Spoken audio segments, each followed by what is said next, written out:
there, everyone, and welcome back to Crime and Justice. Right. Tonight, as you know, for the past couple of nights, we've been looking at the Epstein files. I've just got to make sure everything's working. The Epstein files. And the first night we looked at what's, in particular, I think it was one of the survivors. Well, I hope she was a survivor. Right.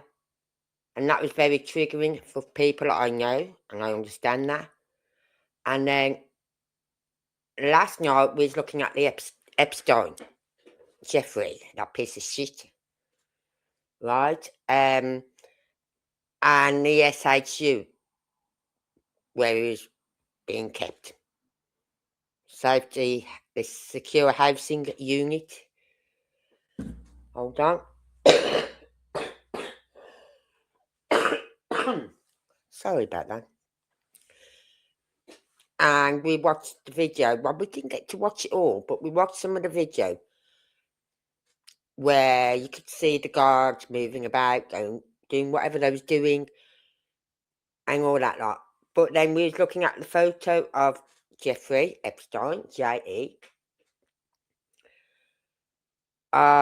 before, when he was alive, and when he was unalive, when he was no longer with us. And there was differences. Hi, Nero. I'm good, thank you. How are you?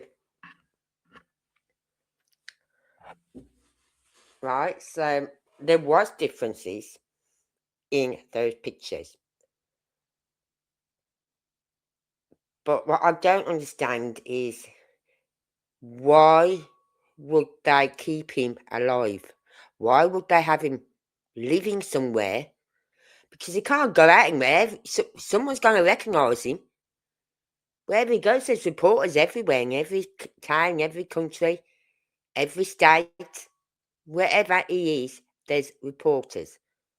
And someone will recognise him. Right? Unless he's had major plastic surgery done to his face, where's whatever. But there's certain things you can't change. There's certain things you can't change. Right? Like the ears. You can't change your ears. And there's something else you can't change as well. Your age. Anyway. Well, since these files have come out, it's unleashed a whole new, we could say, investigation. Right? And it's quite shocking. It's quite shocking how he got away with it for so long. And the fact that they had him up on charges before and they let him walk. They let him go. Go. Don't do it again. Don't be a naughty boy. Stop doing what you're doing. Don't get caught again. Sort of thing. However, I was reading an email or something, or some piece of work that I'm downloading still. And it stated how him pleading guilty the first time, even though he got let off, he pleaded guilty, helped them in the second case they took against him. Because he pleaded guilty. So you couldn't say, no, I wasn't involved. I did nothing like that. He pleaded guilty to them charges the first time. Right? So they had him on that, and then they obviously had him on other. Obviously, this time more witnesses have came forward, right? So they had more witnesses against him, and so he was going down this time for a long time, long time, and they cannot keep someone in special or safety housing unit forever. They can't. right? And he would have been got to. Someone would have got to him in prison. Now, is that what happened before? I don't know. But what makes me think no is because on the 8th, he died, he was reported dead on the 10th. I can't remember what month. I really can't, right? My mind's gone blank. And on the 8th, he met with some officials and he did his last will and testament. On the 9th, before lockdown, before they all got locked down in the cells, he had an unscheduled, unmonitored phone call, which they thought was to his mother. It wasn't. It was to his then girlfriend. August. Thank you, Nero. August. It was to his then girlfriend. Then, literally not even 12 hours later, because lockdown was they got locked down about 12 hours later, you could say, give or take an hour here or there, he was found hanging in his cell.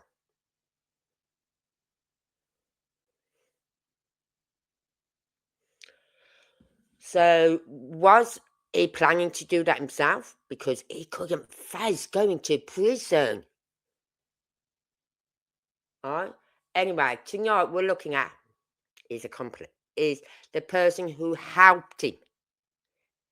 And I saw when I was reading one document that they named her as the Madame. She's the one who has procured all these young girls for him. And then got some of the young girls that she first got for him to bring other young girls in for him by paying them big dollars. But I still can't understand if you've been to someone's house and then you've got RIPED,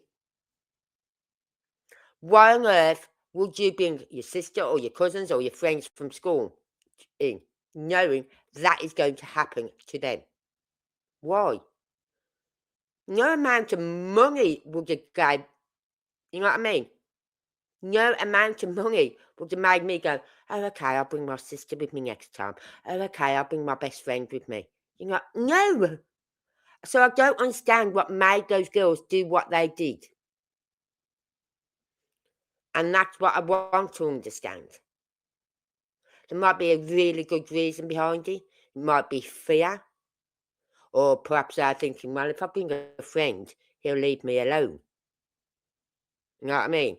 I don't know, but it just blows me how another young girl who's just gone through what she did is going to go and bring a friend in, or a sister, or a cousin, or a girl down the road. You know what I mean?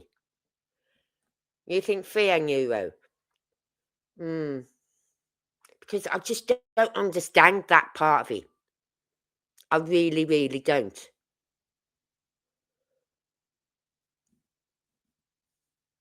So, as I said, we're looking at Maxine. But I was trying to find if, like, the first time, when she went to prison, I was trying to find the deposition that she did for that case, for that one. But I can't find any deposition on it for that. If they don't, they will do. Yeah. Yeah, true. CX, yeah. You know what I mean? It could be that, like, thinking, like, well, if I bring someone with me, he'll leave me alone. But surely the thought of knowing what you've just gone through, you're going to put your friend through that, or your sister, or your cousin. You know what I mean?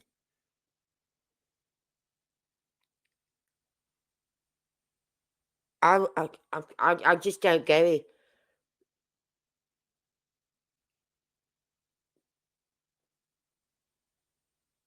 So I'm going to see if I can find anything on why these girls did, like, say, find some statements from them. I have got some things on the, like, Jane Doe 1, Jane Doe 2, and things like that. I'm going to have a read of what they've given, so that I can try and sort some out and find out, get in my own head why threatened to do X to brother and mother. Yeah, I can see that. Yes.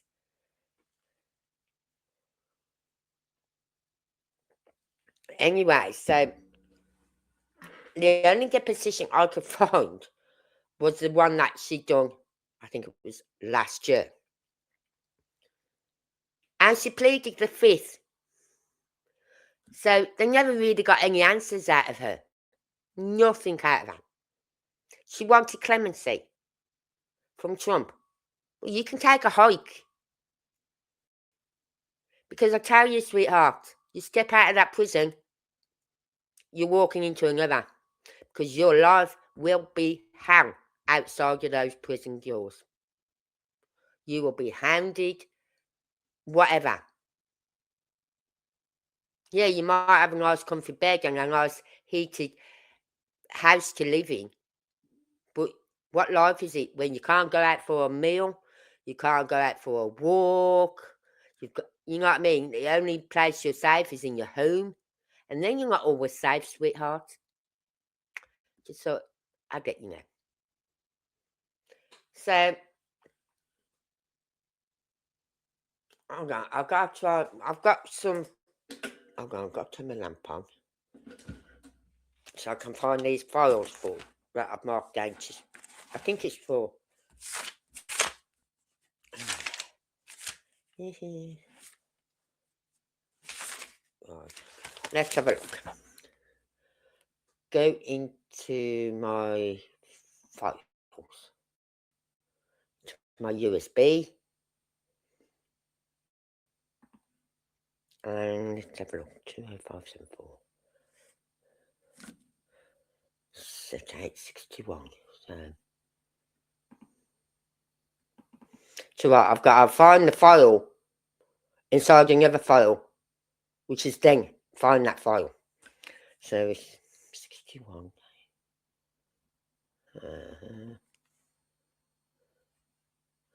76. That one. And then I've got to find the file. 205. God, I'm not joking. I have got thousands of files on my USB and I haven't even finished downloading them. It's ridiculous. And as I keep saying, it's like they've just thought, okay, they want us to release this info, we'll give them everything.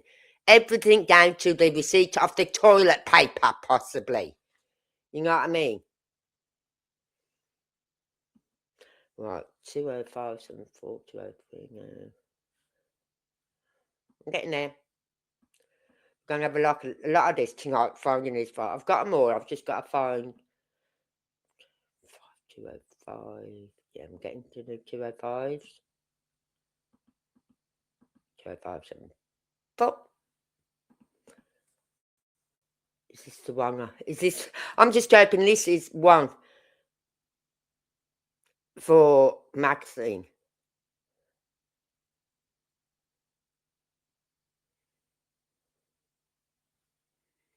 Anything else?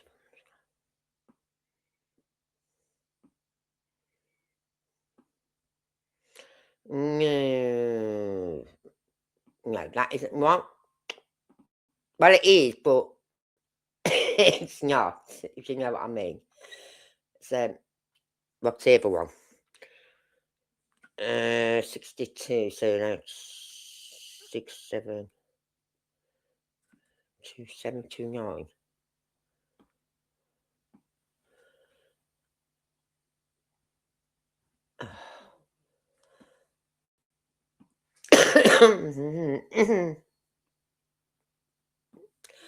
So it's people could say, oh, you should have all these files ready. I've got them written down, but it's finding them because there's thousands. I worked it out today, and I thought, how many more have I got to do of this level? Right? Because I'm doing them sets of 25. And then that's one folder, and then that folder goes into this other folder, and then I'll do another folder with 26 to 50, and then 51 to 75, and 76 to, you know what I mean? And so on. And they're all going in their own little folders. So, 729, 7687. Oh, victim statement. Is this one?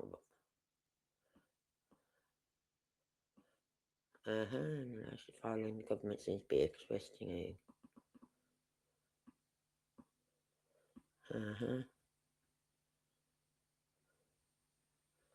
Right. Yeah, I've got a victim statement here. This is declaration of Jane Doe 3.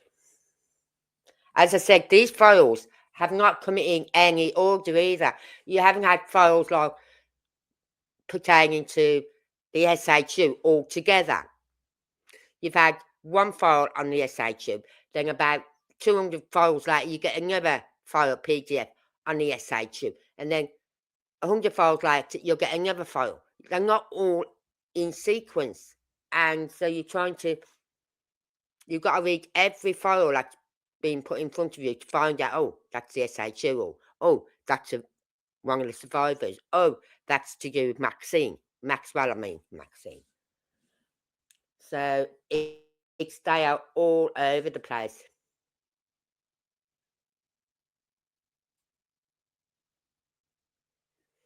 Yeah.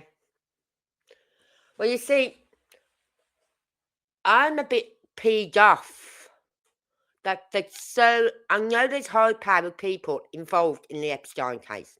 I know that.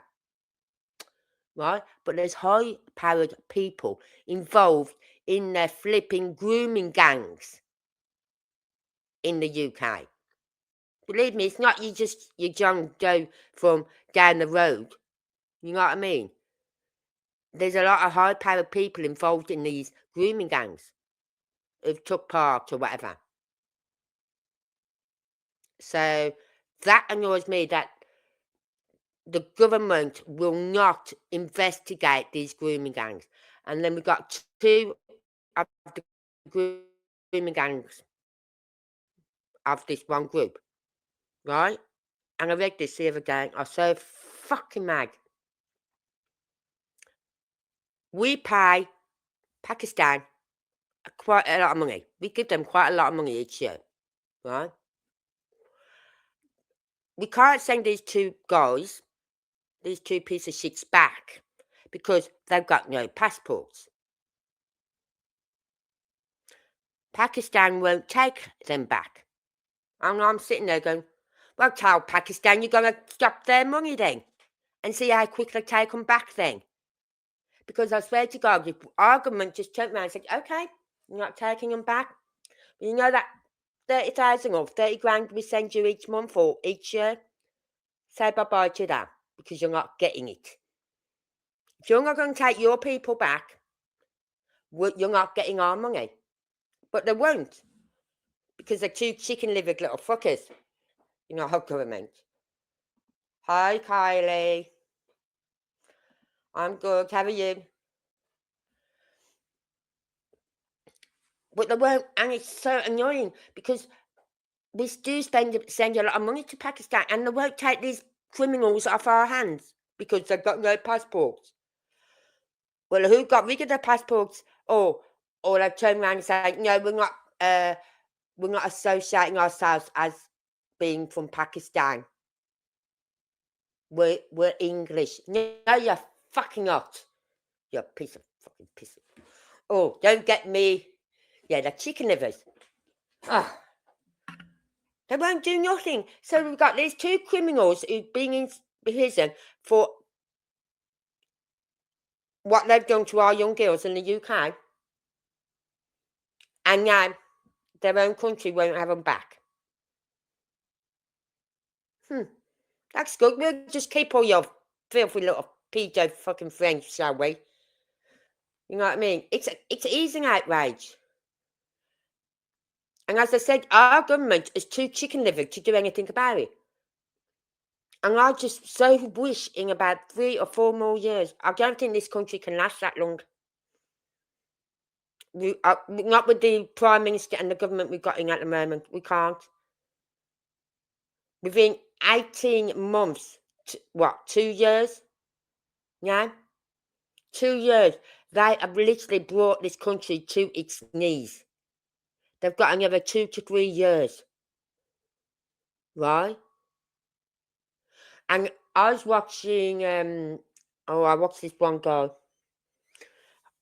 My mind's gone blank tonight. And he does a lot of the media about all over the country, all over the world.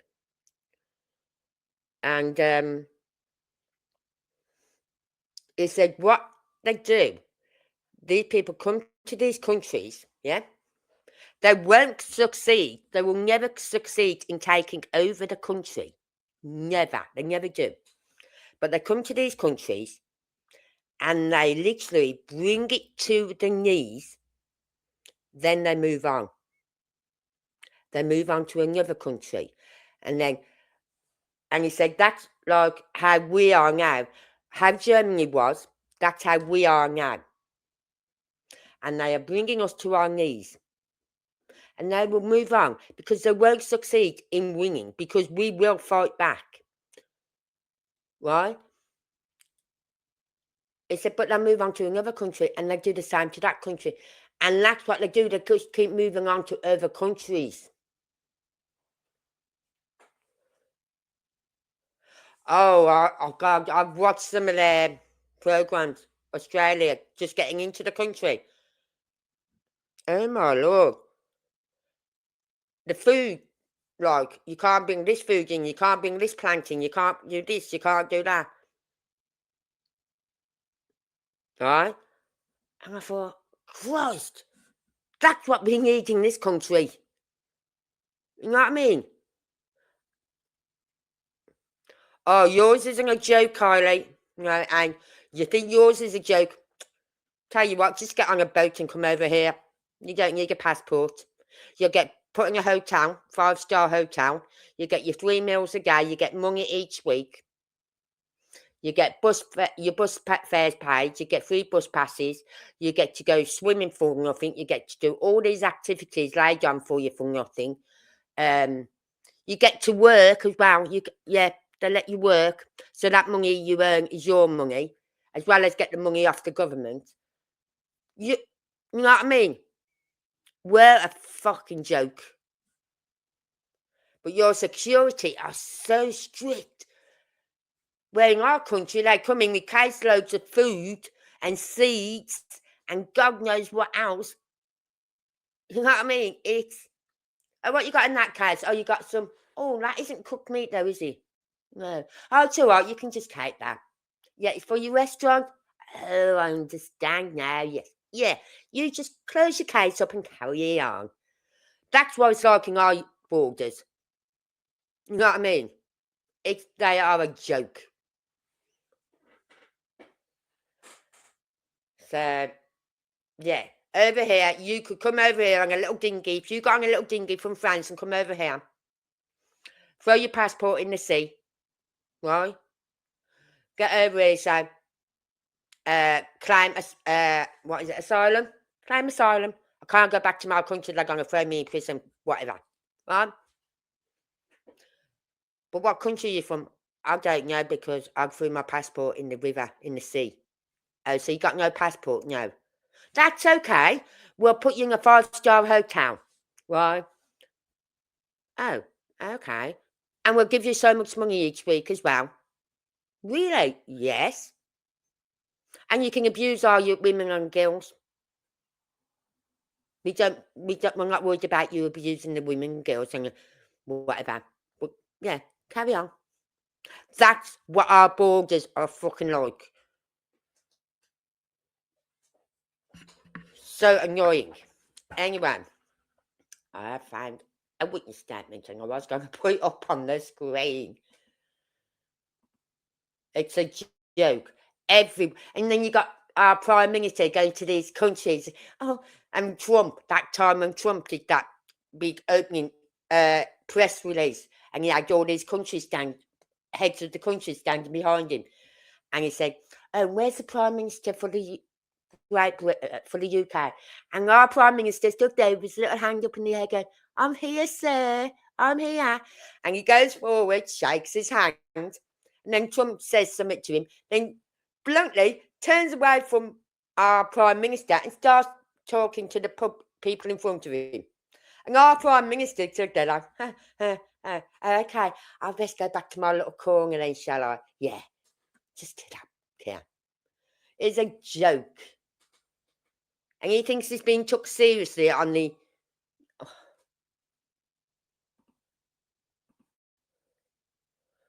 Don't get me started on my... If I actually did a live on the state of this country, I'd lose my channel. I would lose it. They would block me, like everything. I'd lose my channel.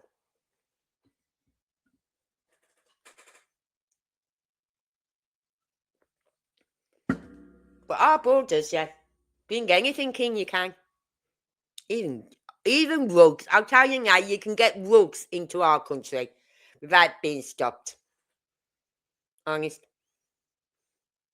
I'll tell you once when I went to Germany, when my brother was in the armed forces, wasn't my husband at the time, but to be husband.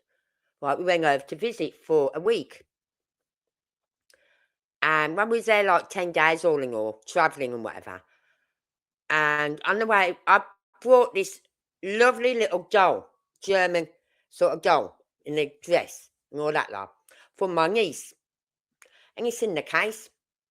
They've opened up my case, and they're literally twisting it. I'm going, "You break the fucking doll, I'm going to break your fucking neck. Go on, just break it." You know what I mean? I thought, "Oh, don't you I'm having kittens because I'm thinking, why'd they stop me? Why'd they stop me? I've got guilty written on my forehead, you know what I mean?" Some called our Prime Minister, Gary, his name is Anthony.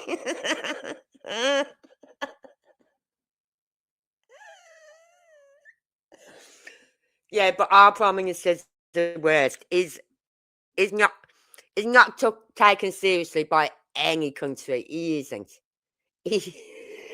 I'm sorry. That's just my opinion. He's not being took. He thinks he is, but he isn't. He isn't being taken seriously by anyone. Oh my lord! I said to people, "Don't vote Labour."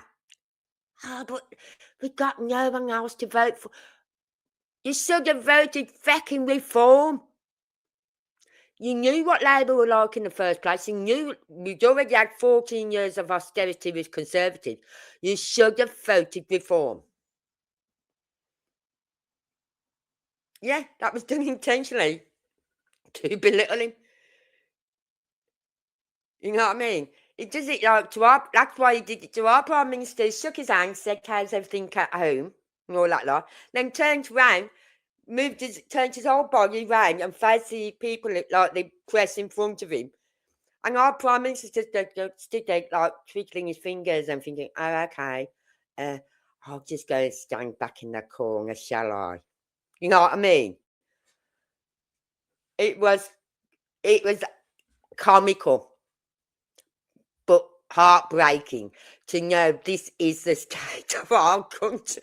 You have to laugh, otherwise you would cry. You would cry. Our borders, we haven't got a border. We've got a fucking ocean, right? We've got a flipping ocean and we can't stop them coming in. USA, they haven't got an ocean. They've stopped them coming in.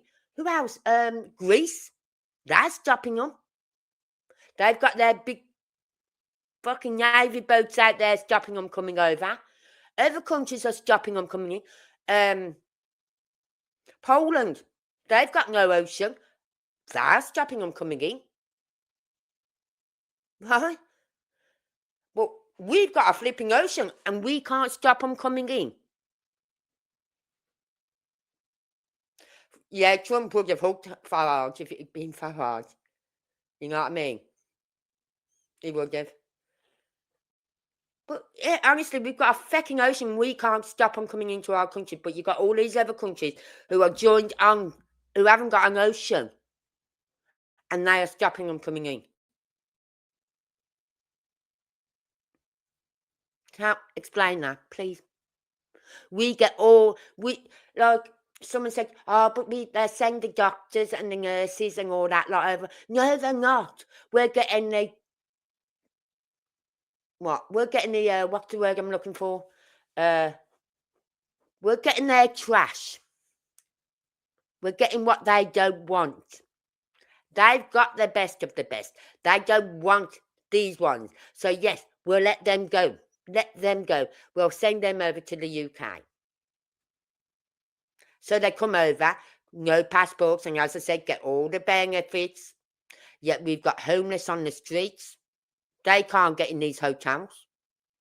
We've got ex-veterans on the streets. They can't get in these army barracks that they're now putting them in. Oh, and that won't be good enough for them because these army barracks aren't 5-star hotels. So you watch, they'll be complaining about that soon. That's human rights. You've got no fucking human rights. You've come in this country illegally. So fuck up with your human rights. Swear to God, I hate. Australia must have made a deal with India last year alone. 800,000 immigrants. Oh my God. Lock your daughters up. And your sons. Your daughters and your sons, lock them up. Because you're not safe. You're not. Even the old people are being attacked. Like I heard a story, I heard some at once, and it was true. An illegal immigrant went into this pensioner's house. Now, if it hadn't been for her carer being there, right, what would he have done? You know what the police said? Oh, well, there's nothing we can do. What? He was trespassing. He wasn't invited in. He just walked in from off the fucking streets. And you stand there and say there's nothing you can do. What would he have done if that care worker hadn't been there? This is a vulnerable adult, right? What would he have done? I'd hate to think what he would have done.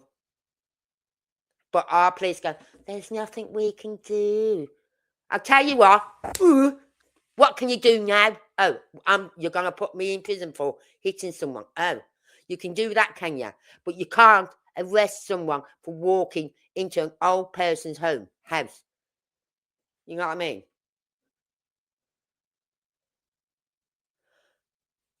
Yeah, but we're not getting them. We are not getting them. Right? We're not getting their doctors. They're keeping them doctors. They're sending their scum over to us.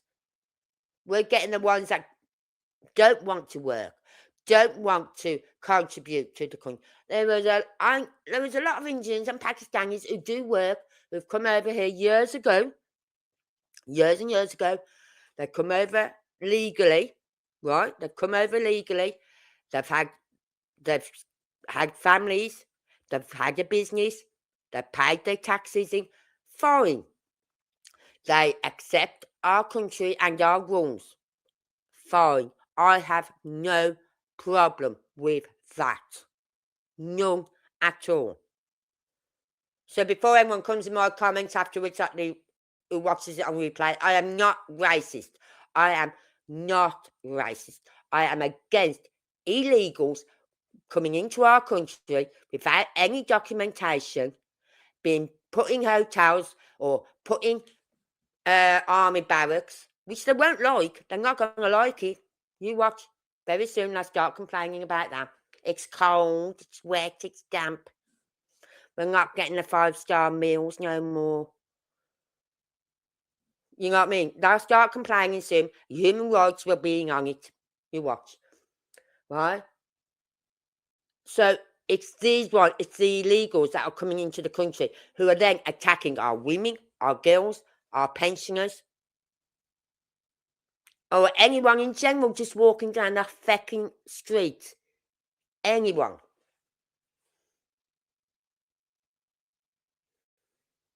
So we used to get the doctors come over, neuro. We were getting doctors come over. That is fine. They come in the legal way. That is fine. But when they're coming over on them fucking dinghies, no. And they're getting rid of all their paperwork. Dredge that ocean. Dredge it. And you find thousands and thousands and thousands of passports. If they was to dredge the ocean, they would find all those passports.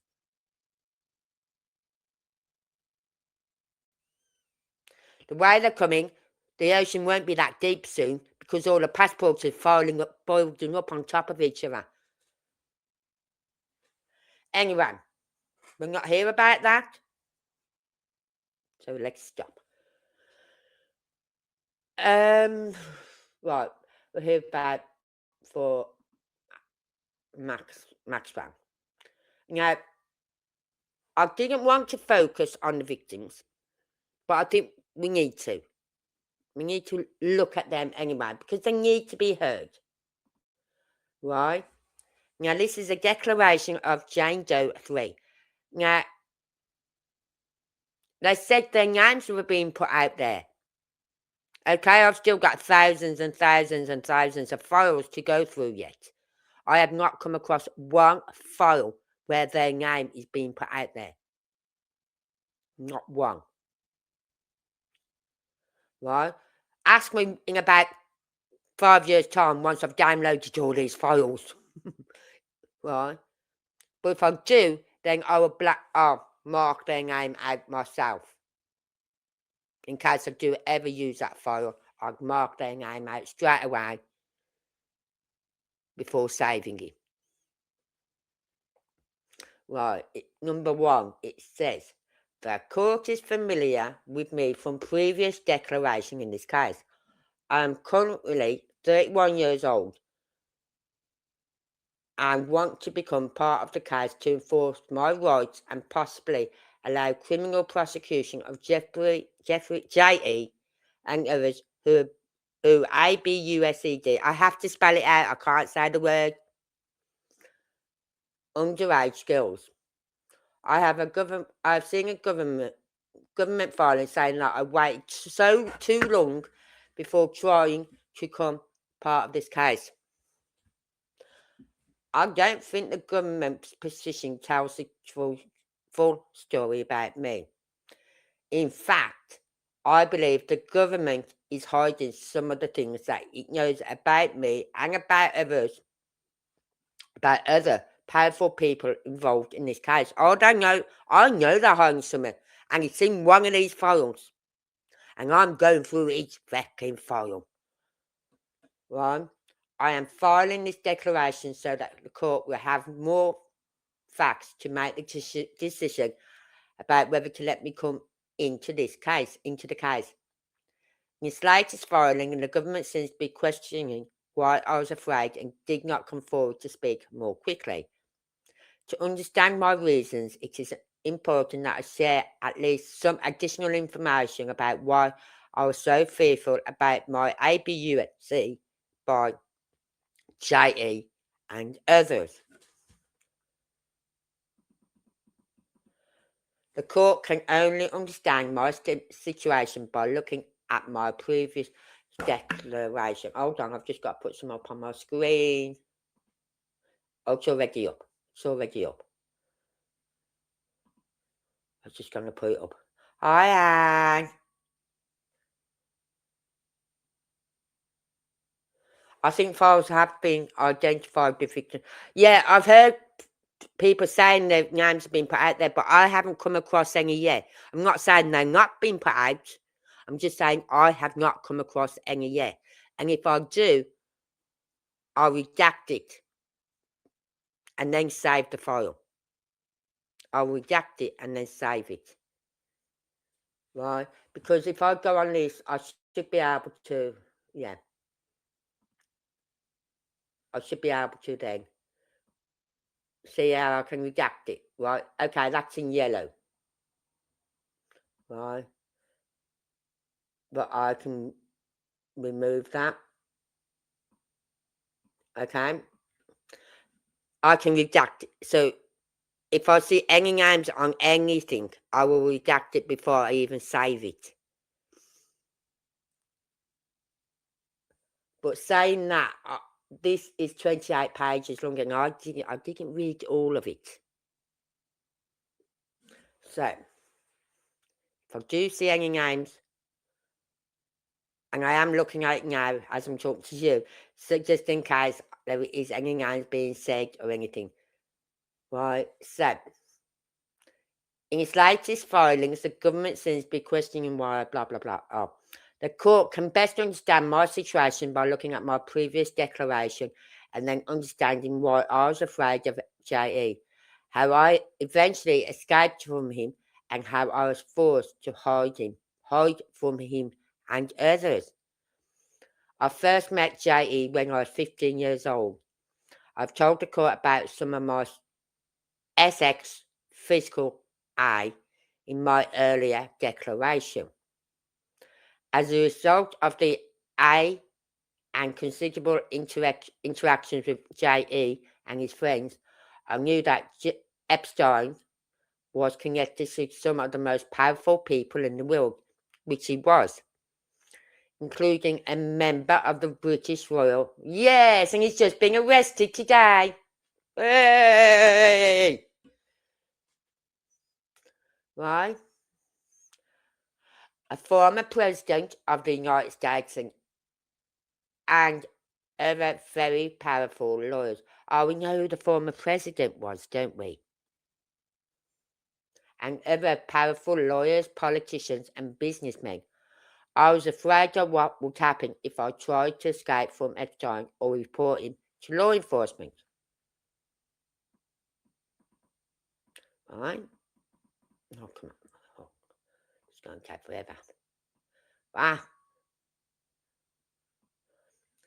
Part of my fear comes from the PA that I suffered when Epstein forced me to have SX with other people. Without going into the details of the SX activities I was forced to endure, there were times when I was physically to the point that I remember fearfully thinking that I didn't know whether I was going to survive. Jeffrey Epstein knew about this physical and SXI because I will detail it for him as part of my debriefing. So after every interaction, she would then have to tell Epstein all about him in detail. Epstein didn't care. Epstein said things like, "You get that sometimes. I told him how much I hated him to be with some people, but Epstein still sent me back. I had no choice." I'll give the court this information so that it can better understand why I was so afraid of Epstein and what he could do to me. I could provide more details to the court if the court needs more details on this issue. I also wanted to provide this information to the court because I have been accused of being a serial P. Now, you don't get child P's, child pros, right? You don't. Because a child cannot consent. Is not old enough to consent. And to be a pro, you are literally consenting to what is going to happen. Right? I don't think that is fair way to describe my situation, given that I was so young and so many powerful people were forcibly me. You cannot get child pros. You can't. Because legal age in the UK, I believe, is 16. Might be 18, depending on what it is. Could be 18. Right? So, well, I think the legal age is 16. So if you're 13, you are not old enough as a child to give consent. You're not. You got to be 16 plus to be able to give consent.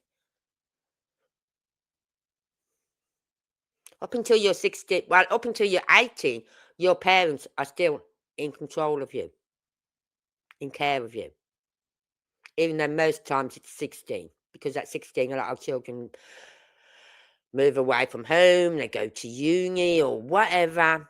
You know what I mean? 16, 17, they're going to uni.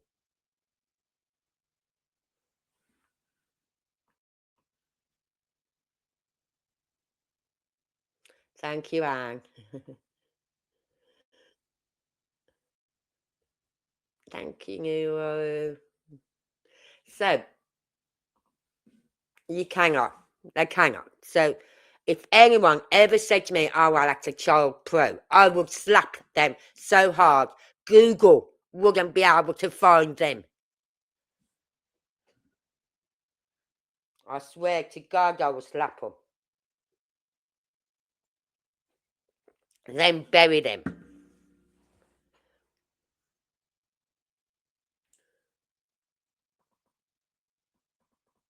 Right. After years of I and being lent out, being put out, right, lent out, I began to look for a way to escape. I'd been first forced into all this because I wanted to be a massage therapist. Yeah. Epstein had taken me into his clutches through promises and talk. But once he had me under his control, I felt trapped. Yeah, he did. He promised them, oh, I'll send you to, oh, you want to become I'll send you to Paris, that you can go to an artist a university over there for painting or whatever. Or you want to do it, or you want to become a dancer, oh, I can send you to this country for this dance. You know what I mean? All promises and no action, apart from one. I kept asking Epstein for my promised training and education. Epstein finally got me a plane ticket to Thailand. Thailand! Yeah, right. To go to Chiang Mai to learn Thai massage. This sounded like my chance to escape. In September 2002, I packed my bags for good. I knew this would be my only opportunity to break away from Epstein. On September 22nd, 7th, 2002, I flew from JFK in New York to Chiang Mai, Thailand. I arrived around September the 29th for my training, but Epstein was going to get something out of this as well. I was supposed to interview a girl to bring back to the United States for Epstein. Exhibit 1 is a list of room charges in Thailand, with the charges going to Epstein's account. This exhibit shows Epstein's telephone number and is evidence that he paid for the hotel in Thailand. Exhibit 2 is a set of documents showing my itinerary and flight plans for me going to Thailand, paid for by Epstein. I did the massage training in Chiang Mai. I met a truly great and special guy and told him honestly what I was being forced to do. He told me I should get out of it. I told him that the people I was working for were very powerful and I could not disobey them without risking my life. He told me he would protect me and I had confidence in him. I saw my opportunity to escape and to be with someone who truly loved. And you know what? I think I've seen a documentary on this. I saw a documentary on this because this is ringing Well, I'm thinking I've seen something about this. I saw an opportunity to escape and be with someone who truly loved me and would protect me. To make a long story short, I married him and flew to Australia. I called up, yeah, I did. I remember reading or seeing a documentary on this now. I called Epstein and told him I was not coming back. He asked why. I said I'd fallen in love, and Epstein basically just said, good luck and have a good life. I could tell he was not happy. I was very afraid of what he was going to do to me. I thought Epstein or one of his powerful friends might send someone to have me. K. I stayed in Australia from that point with my husband and away from the life I had been forced to live as Epstein's sex slave.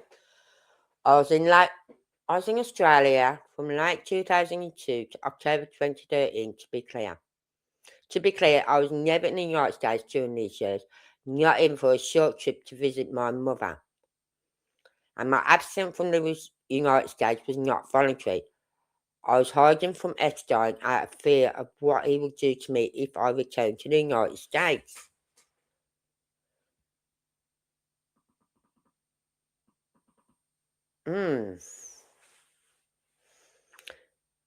In around 2007, after not hearing from anyone for years, out of the blue, I was contacted by someone who identified himself with a plain-sounding name and claimed he was with the FBI. Seemed very odd for someone doing an official criminal investigation to just call up on the phone like that. I hadn't heard Epstein's name for years. I didn't know who this person was and what it was really about. I wasn't sure what was going on. The man said he was looking into Jeffrey Epstein.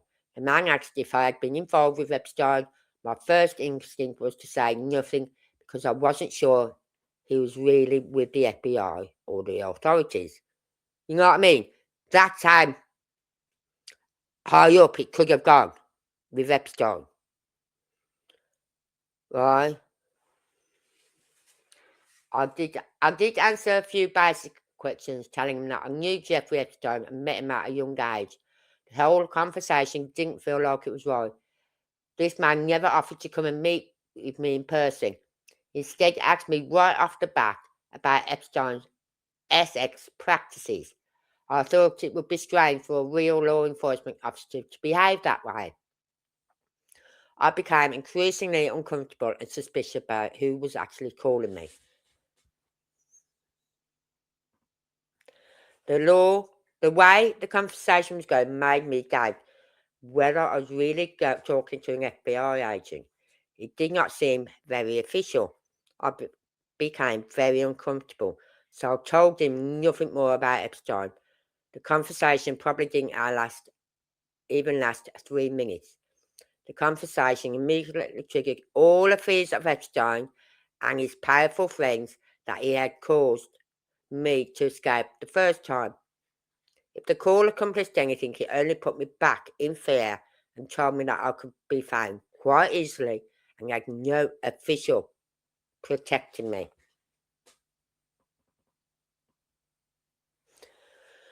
I suspected that the man who called me was working for Epstein or one of Epstein's powerful friends. If the man who called me was really an FBI agent and was interested in what I knew about Epstein, I thought he would have made some effort to see me personally. I believe that if this was really an agent who was investigating Epstein, then he knew who I was and how I fit into Epstein's crimes in many different places. Such an agent would send someone to meet me in person who could provide potential protection from Epstein. He never did. Getting a call from this supposed FBI agent made me very scared. I had left the old life behind me and started a new life in a country in hopes that the powerful people whose illegal activities I knew all about would never find me. And now I had been tracked down by someone and was frightened. So, yeah, fear is is key to control.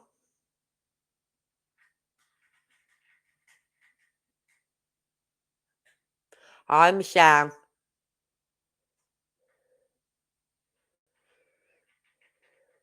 So, I know I said I was talking about going to look at Maxwell, and we are, but I've just looked into this document because I want to understand why a girl who'd gone through, after her first experience with Epstein, would then possibly go and recruit a sister, a cousin, a friend from school, knowing that what she'd gone through, they was going to go through the same.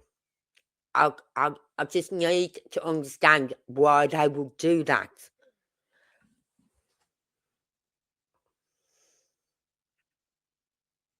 I had left that old life behind me and started. I knew all about would never find me, and now I have been tracked down by someone and was frightened. Shortly after the purported FBI call, I was contacted by someone who was clearly working for Epstein. This person discussed an investigation into Epstein and said that some of the girls were saying Epstein had contact with them. After they made those allegations, they were discredited as drug addicts and prosy. But on the other hand, if I were to keep quiet, I would be looked after. The fact that this call came in right after the FBI call reinforced my concern that the man I had talked to earlier was not really working for the FBI, but was really working for Epstein.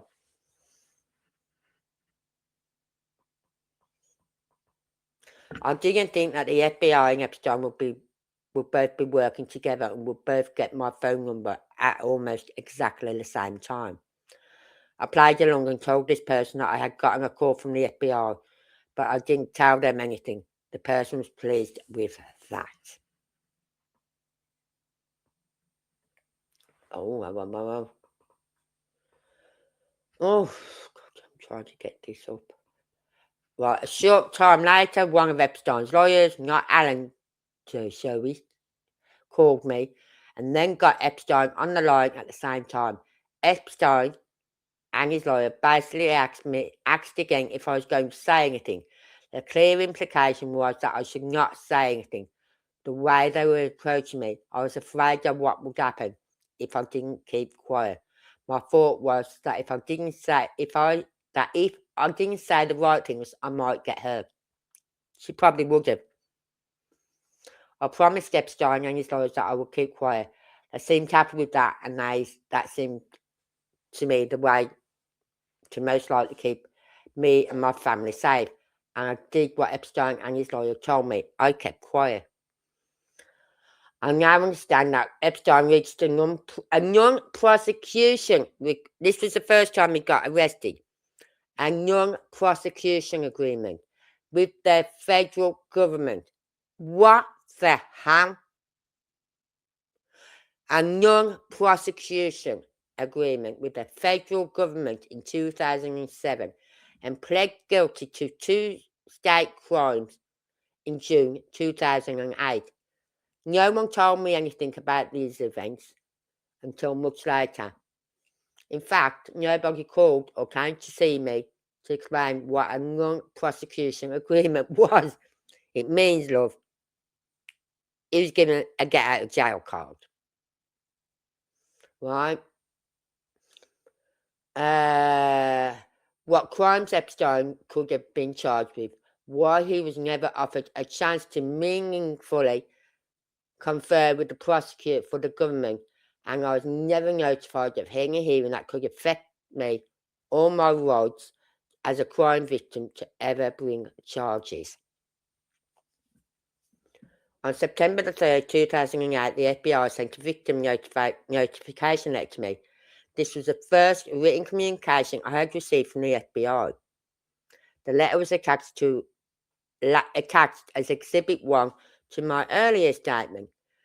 This kind of written communication on an official FBI stationery is the way that I thought the FBI really communicate with people that they wanted to talk to. The fact that I got the official letter from them made me wonder even whether that the call I had received earlier was really from the FBI. It wasn't, love. The letter I got did not mention that anyone from the FBI had ever called me before. No, well, that was them telling you, yeah, we have never contacted you before. So that will tell you that FBI who said you was FBI is not FBI.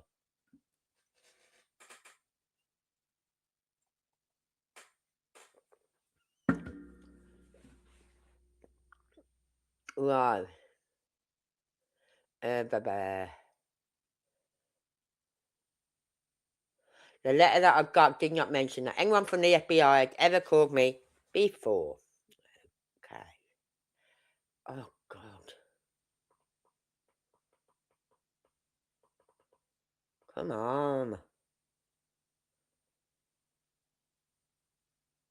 No, I've read that bit. Stop. Right. The letter started off with the sentence, by virtue of this letter, the United States Attorney's Office for the Southern District of Florida provides you with the following notice because you are an identified victim of federal offence. That sentence, amongst others, made it seem like this was the first time the FBI was officially contacting me. Yes, love. That was the first time I was told about my rights as a crime victim. I did not know what was happening about my criminal prosecution of Epstein at this time. I wanted him prosecuted, and given his constant illegal behaviour, I thought it was obvious that he should be prosecuted. But after reading the letter, I was confused. The letter did not explain what actually happened or what role, if any, that I could play. In fact, the letter thanked me for my assistance during the investigation, yet it wasn't clear what that was referring to. And the letter did not directly say that Epstein's crimes against me were not going to be prosecuted. No, it wasn't. It just said the United States had agreed to defer federal prosecution in favour of this state plea and sentence. Why? Why defer a federal prosecution? Why? Was they being told to, you really don't want to do this? You really don't want to do. Was I being got to from higher above? I think there was. They just didn't have the balls to do it. Also, the letter did not directly say that Epstein's crimes against me were going to be. It just said I did not know what that meant. The letter did not inform me how it applied to me. The letter also said that there was no litigation between the United States and two other victims regarding this disclosure of the entire agreement between the United States and Mr. Epstein. Understanding more about that case now, I realise the letter did not. My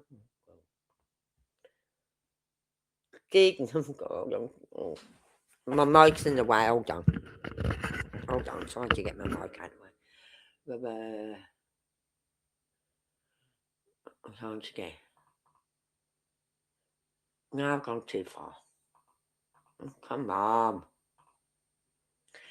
The letter did not explain that the real purpose of this litigation was to get disclosure of the entire agreement, but instead to get criminal charges filed against Epstein and not to uphold the rights of Epstein's victims. I wish the government had told me that. Well, so what was really going on. I saw in the letter that I could call a lawyer. The letter also mentioned Jack Goldberger, who I knew to be Epstein's attorney, which scared me. I first got in touch with the attorneys at the Podgers Orsec firm.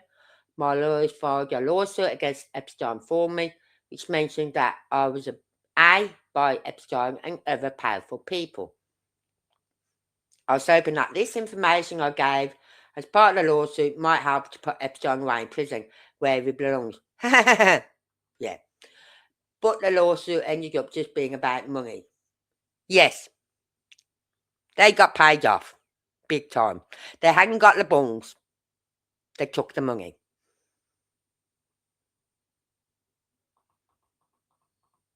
At this point, since nothing else seemed to be working to get Epstein and his associates held accountable, I wanted to try by myself to get a message out to the public about the terrible thing Epstein and his friends done to me and other girls.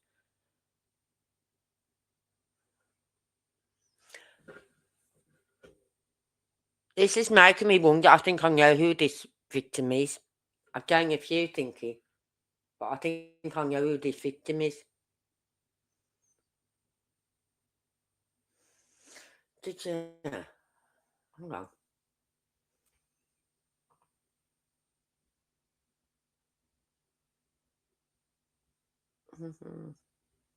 Yes, I've got all that. Oh no, that was. Hold on. Michelle, the last email I had off you was about the SH2 unit, was it? Hold on, it's opening up. It's opening up. Yeah, it was about the SHU where Epstein was kept. That's the last email I got off you.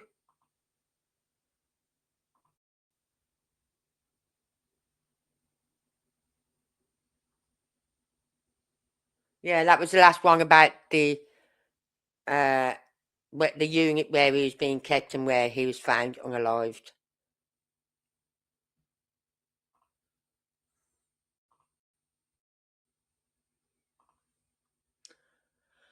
At this point, since nothing else seemed to be working to get Epstein and his associates held accountable, I wanted to try by myself to get a message out. I think I know who this is, and I'm not saying.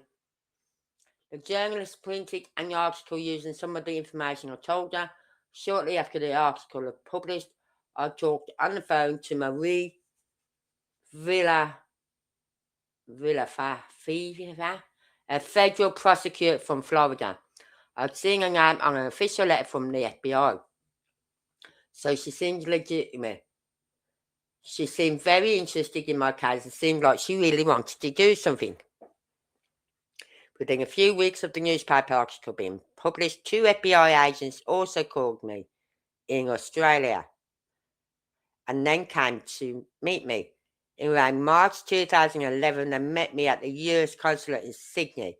They seemed to be very professional and hardworking, and I thought myself that I'd finally gotten attention. I know who this is.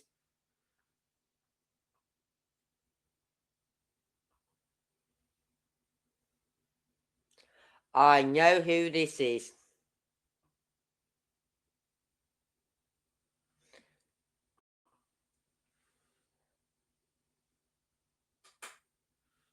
Oh no, I'm not naming names. I know who this person is.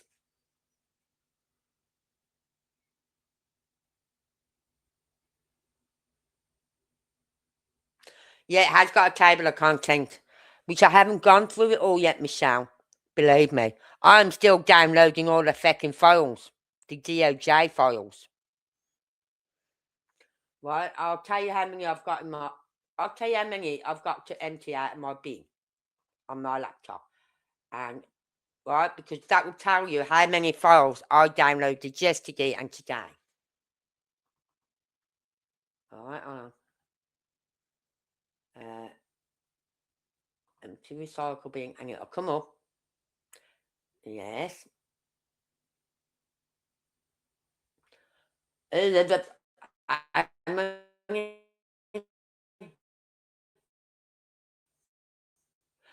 over 1,000 again today, and I haven't been on much. I wasn't on much yesterday because I was out. I wasn't on much today because I've been doing housework. Writing PDF files in my bin from yesterday and today. And today isn't even finished.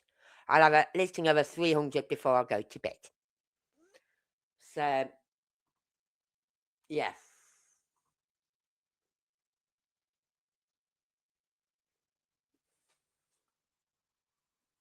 No, it wasn't.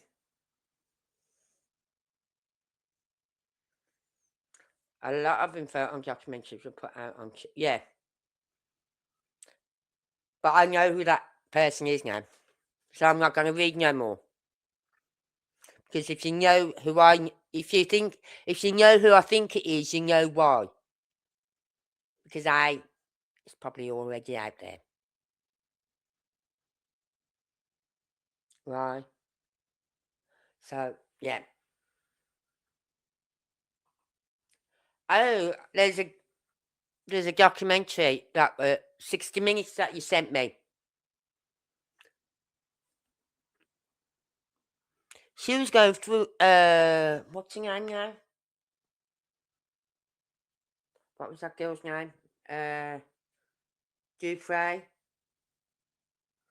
She went through hell in her marriage, didn't she?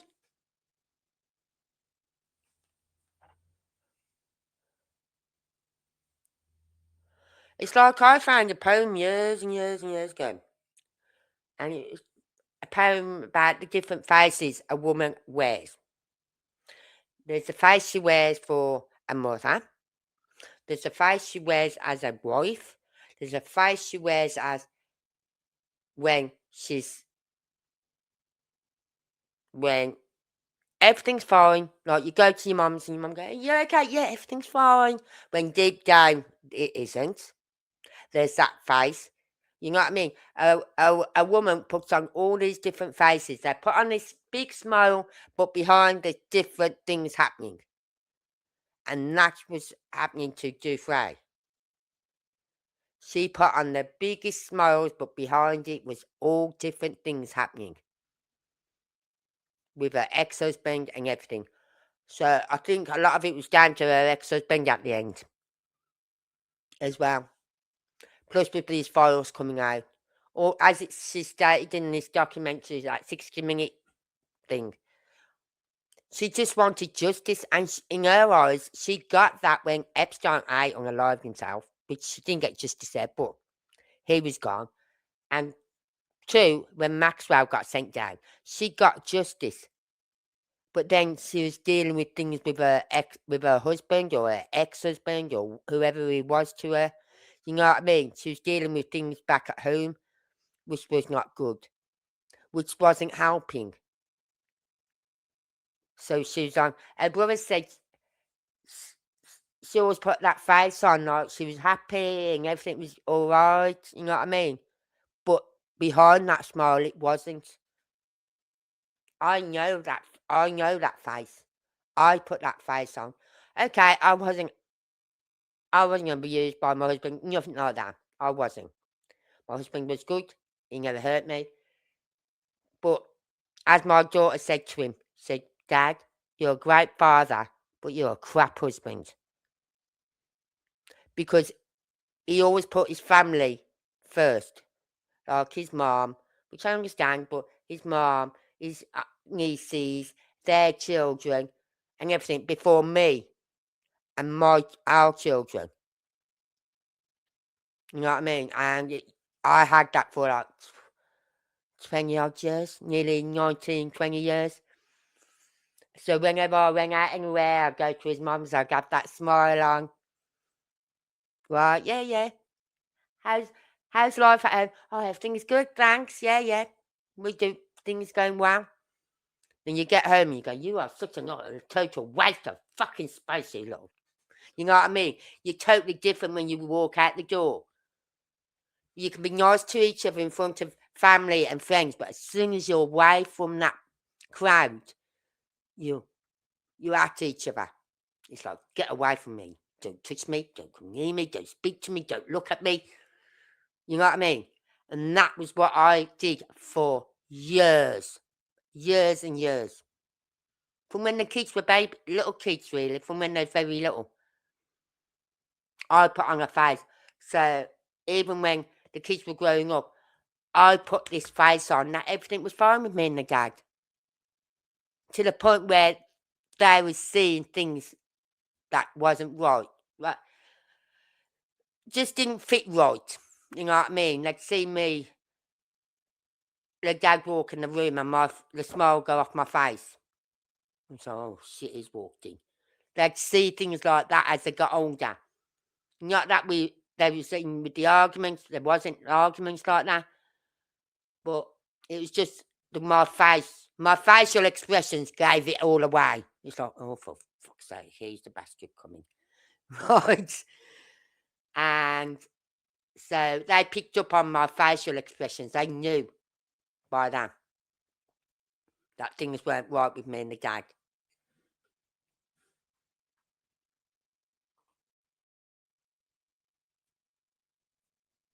Reckless hide syndrome. Yeah. You do. You hide a lot behind a mask. You got a face and that.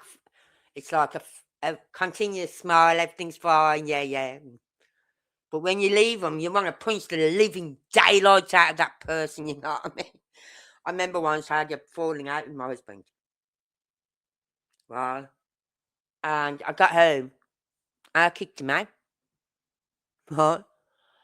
And then he'd gone off somewhere. And I had to go to the shop. So I got the kids. I said, come on, kids, we've got to go down to the shop. I've got to get some milk or whatever. Come back. And there's my mum and dad sitting in the car park with him. Well, my face just dropped. And my daughter and my son looked at me and went, carry on, kids. There's the key. Let yourself in. So they let themselves in. It was a fob to get in the back door and then the key in the flat. So I said hello to my mum and dad. Didn't even acknowledge my husband. And then he's coming and my mum's talking. I said, and we're talking. And he sat there and then my mum left and my dad left. And as I walked out of him, and he sat there smiling. I went, you can wipe that fucking smile off your face before I do. Because if it wasn't for my mum and dad, you would not be sitting there now. You're only sitting there because of my mum and dad, and you knew that. I said, do not ever use my parents again when we have a falling out. Ever.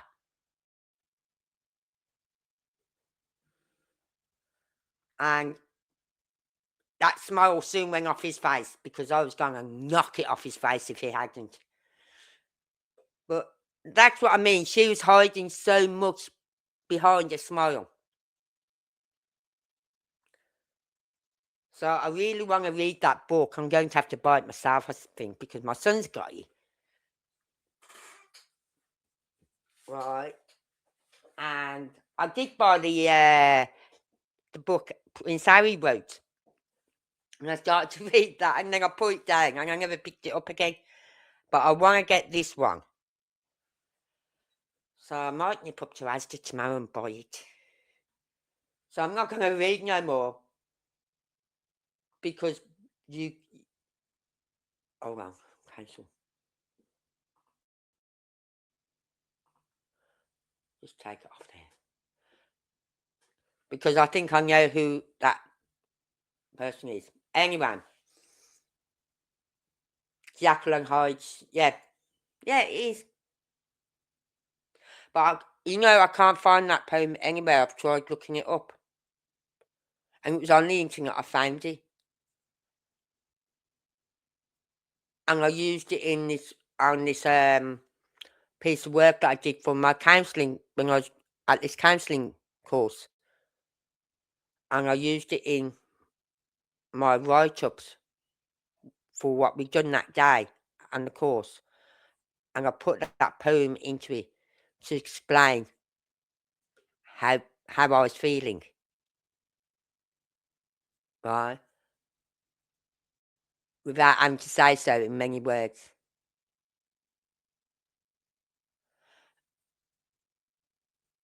Yeah, I'm better getting the book not on Audible.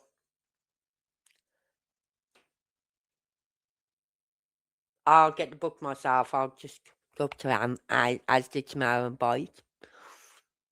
Or I'll go over to my son's and on the way out, pop into his little toilet and take it off the shelf in his toilet. If he goes, you see, I've lost that book, Mum, that you bought me. I go, really? Really?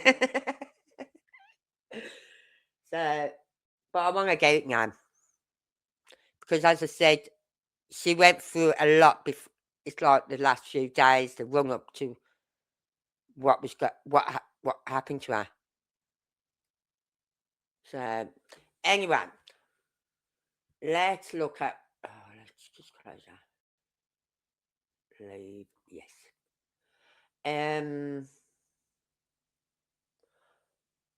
What am I doing? What am I doing? It's my next book. Last was Blackmail of a Nation.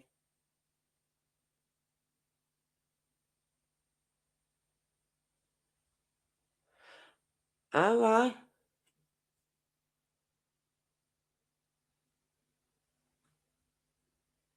Okay. Right. Deposition.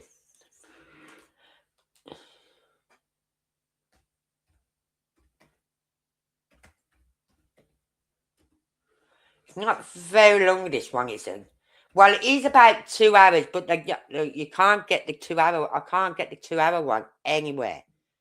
And to be honest with you, I don't want to listen to 2 hours of saying, well, I'm going to plead the fifth on that one. I'm going to plead the fifth on that one. I'm going to plead the fifth. I'd really like to answer that question, but I'm going to take the fifth.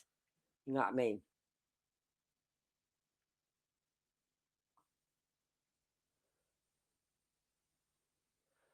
I'm trying to find it now.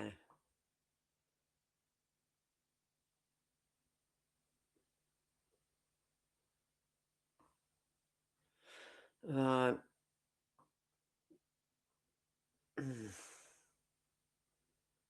Where is he?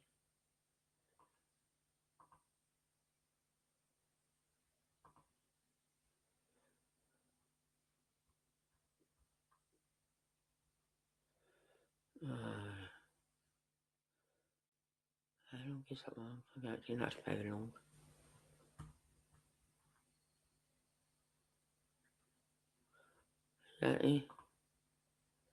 Oh, yeah, I'm looking for the one which I was listening to earlier, and it was only about 9 minutes long. Hopefully I can find it again.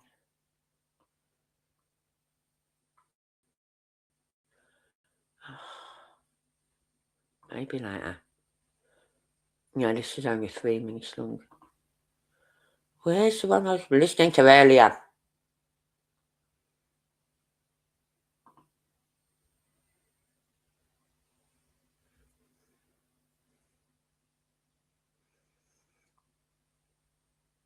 No, this isn't it either. Right, here's one. You want to listen to what her lawyer says at the very beginning.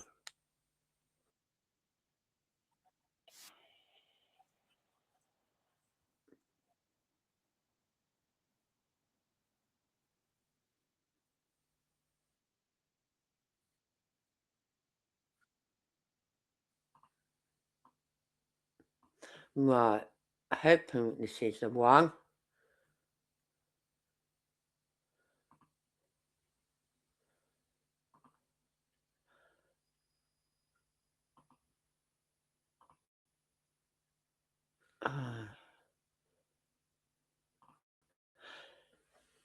And thank you for your emails today for Sebastian. I've seen a few that I want to talk about. Right. And so I'm going to be doing a live tomorrow on my sweet boy Sebastian. Okay. Oh, and you know what? My granddaughter phoned me tonight. I didn't understand a word she was saying on the phone. So I went, is your mummy there? Yeah, I'm here. I went, what the hell did she just say? She said she wants you to go and pick her up tomorrow. I went, from nursery. And she's listening on the phone. I said, The little madam wants me to pick her up from nursery. And she's going, yeah, tomorrow. Yeah. Really? Yeah. Okay, then I'll come and pick you up from nursery.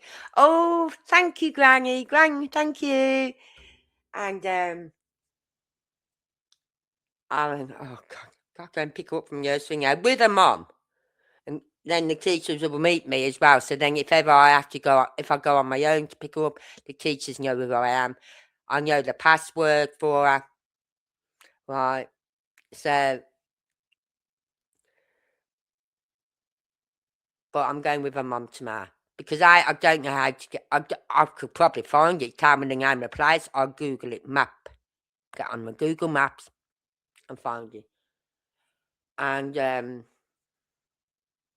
so I'm going to pick my little granddaughter up tomorrow with her mum. I think I might take a bottle of holy water for the teachers for next week for her. I say, yeah, this is for next week. Just sprinkle some on her every time she comes into nursery.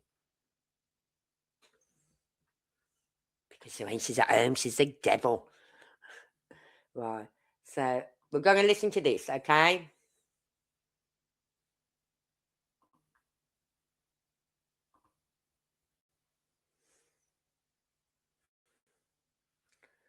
So hang on, just make sure. A close friend and confidant. Oh, just go back a little bit. We'll start from here. Miss Maxwell, were you a close friend and confidant of Jeffrey Epstein?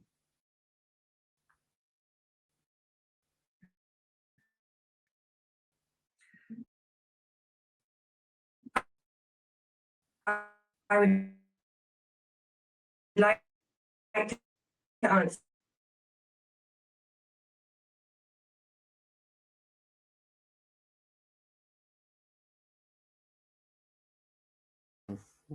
This is the one I watched earlier. So sorry everyone, this is not the one I watched earlier. Oh, God.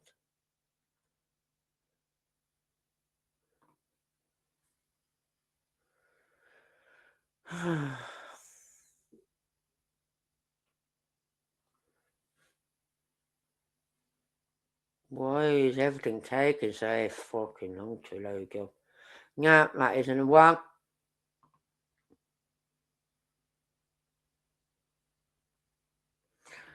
Let's see if I can find it. Come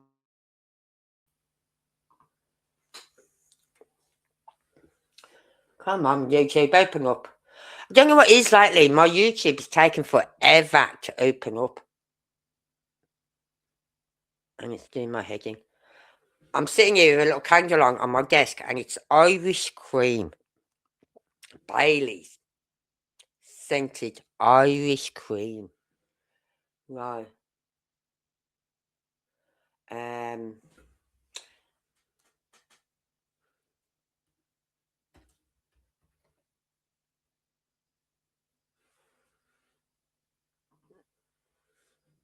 Let's see if I can see it on here.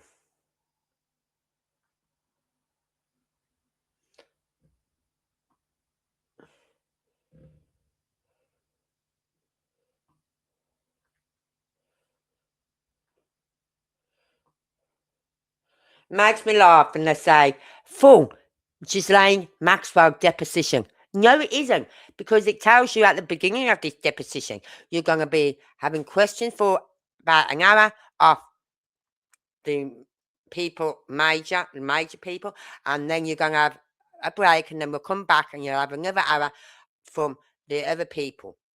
So it's about two and a half hours long, and it's only 18 minutes, and they say full deposition. No, it isn't. The full deposition is about 2 hours long.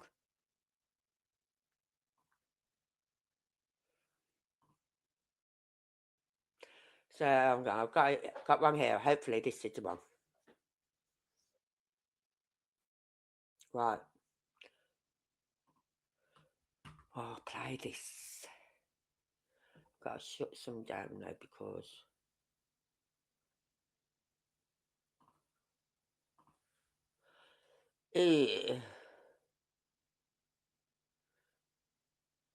I love my Bailey's Irish cream. I've got a bottle in there, and it's the chocolate, the orange flavour. Oh my lord! Oh, Bailey's Irish cream with the chocolate orange. But I can't drink too much of it because I'm on medication.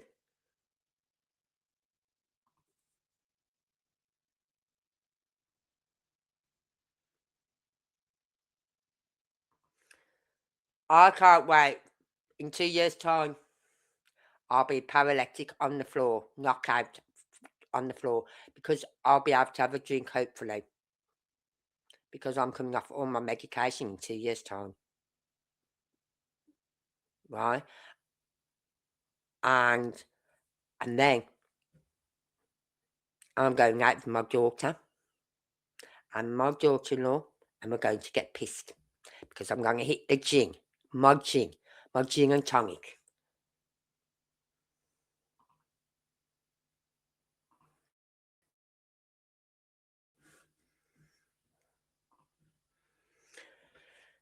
I so want a gin and tonic, but I can't have one. But Bailey's Irish cream.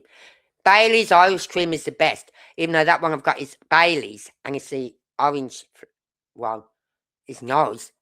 Still, Bailey's, the original Bailey's is the best.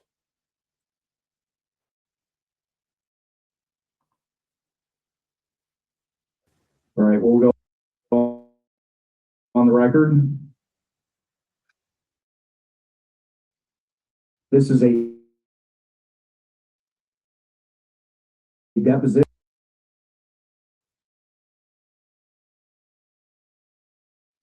of Miss Ghislaine Maxwell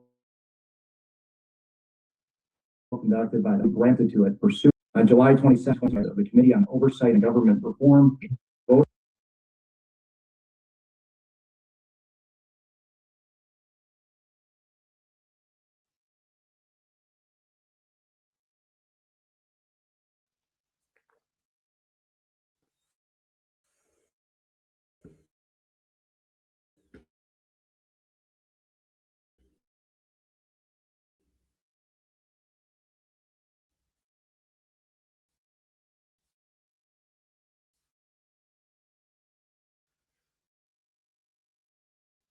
Vote by voice to approve a motion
Sorry about that, everyone. I got kicked off. So I'll put it back on for you. Pick off.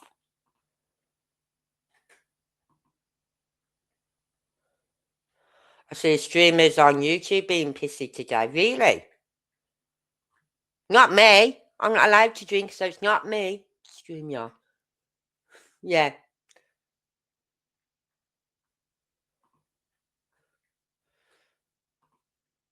So I nipped into the kitchen.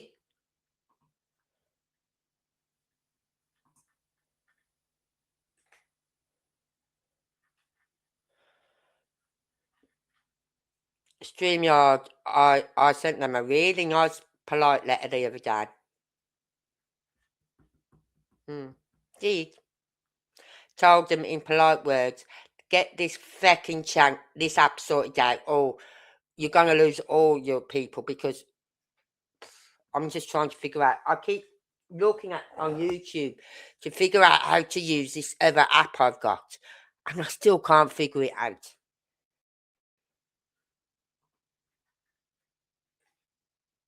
Hold on. Right.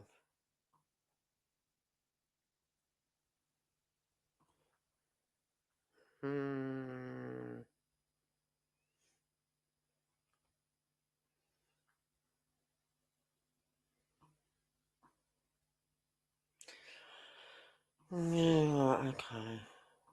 Put that one up.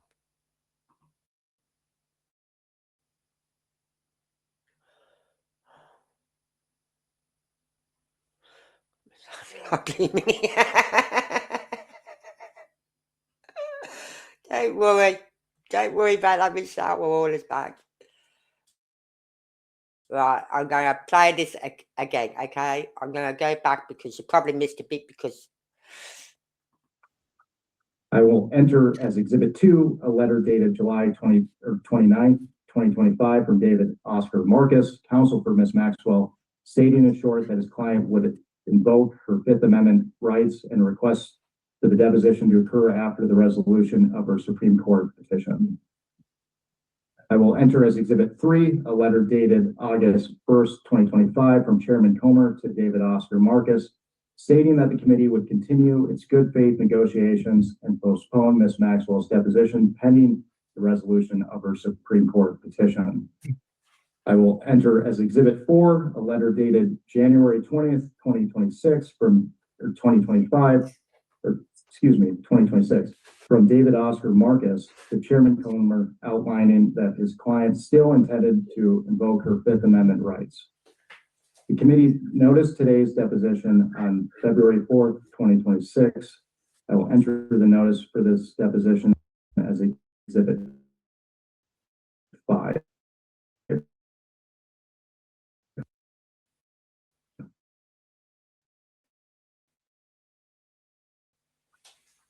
Can the witness please state her name and spell her last name? A brief statement. So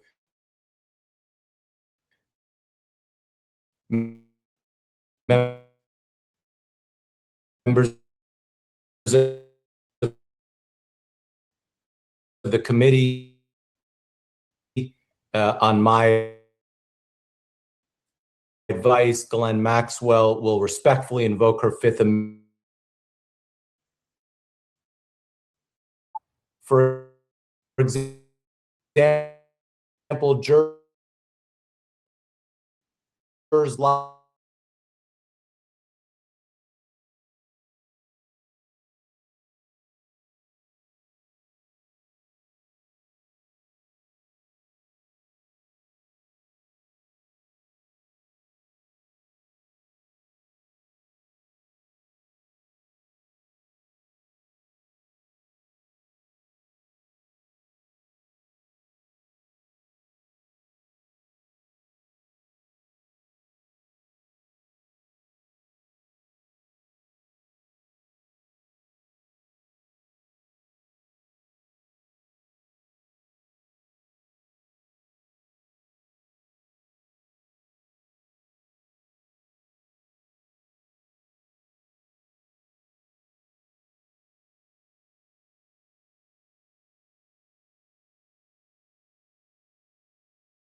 I'm back. Sorry.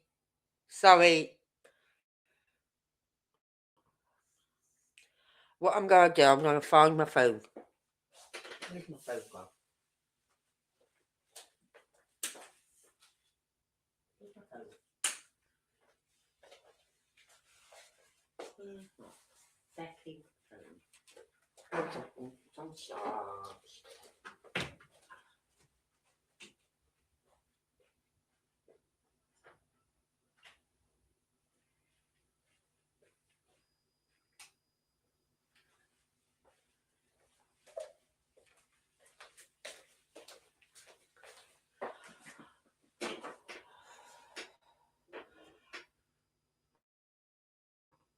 Right, I'll just put this picture up on the screen, but I won't play it.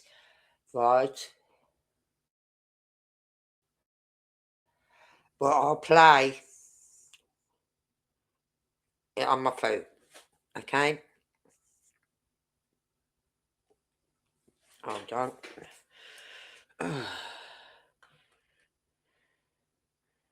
Cancel.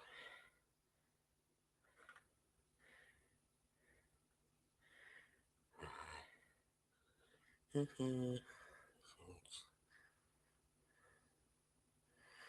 think this is the one.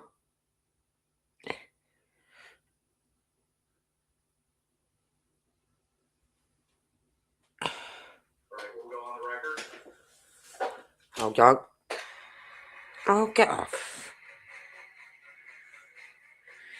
I was systematically. Oh, no. Get that off. This one.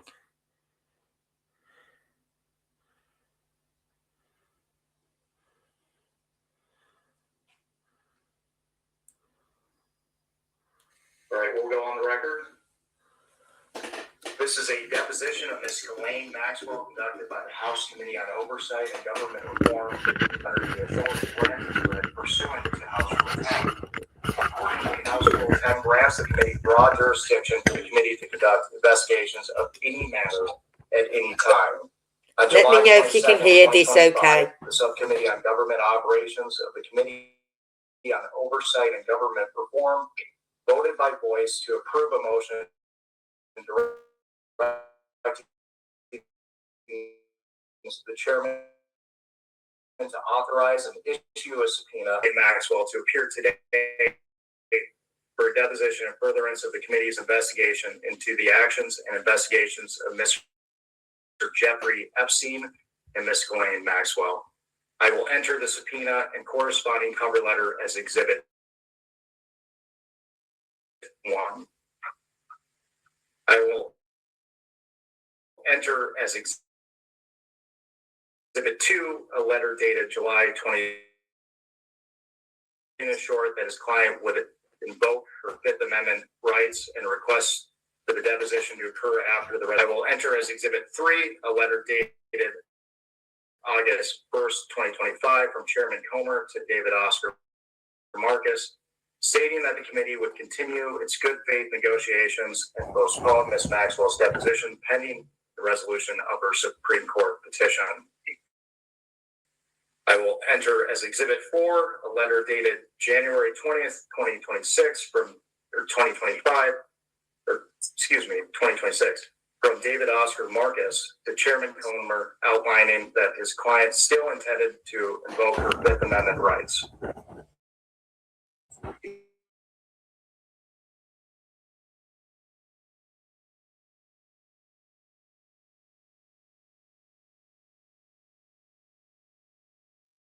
This is David Marcus, and I just wanted to introduce her and make a brief statement. So, members of the committee, on my advice, Ghislaine Maxwell will respectfully invoke her Fifth Amendment right to silence and decline to answer questions today, even though she would very much like to answer your questions.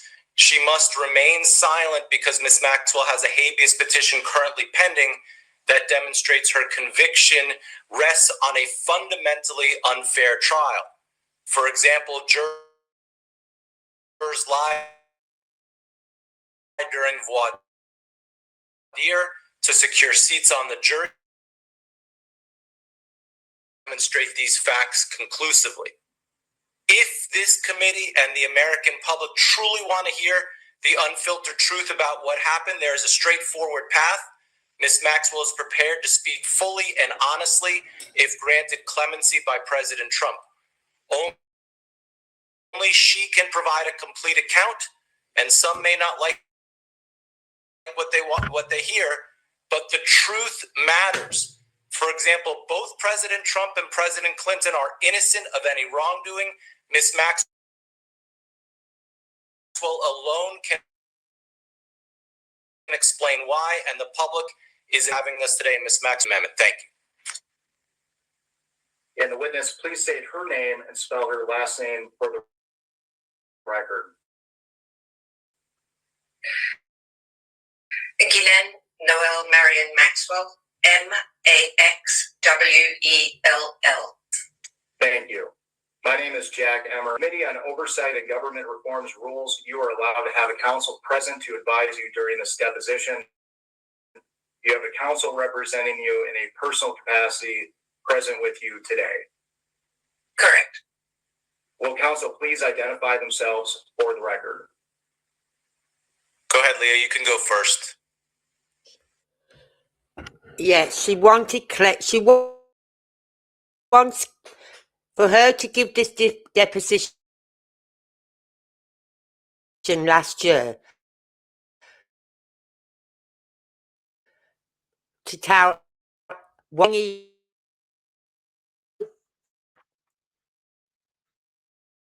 now if they offered her immunity and all this lot, and the only reason they would go back on that immunity is if something else came out which she said to them didn't happen but did happen. So if she lied to them in any way, right, they will take that immunity off the table. And that's obviously what must have happened. Because it's like, you remember the case with little Harmony? Right? With her father and her stepmother. The stepmother got, however, or lied about anything, she would have had to have done the whole term of, she's looking at about 15 years in prison. She would have had to have done all that.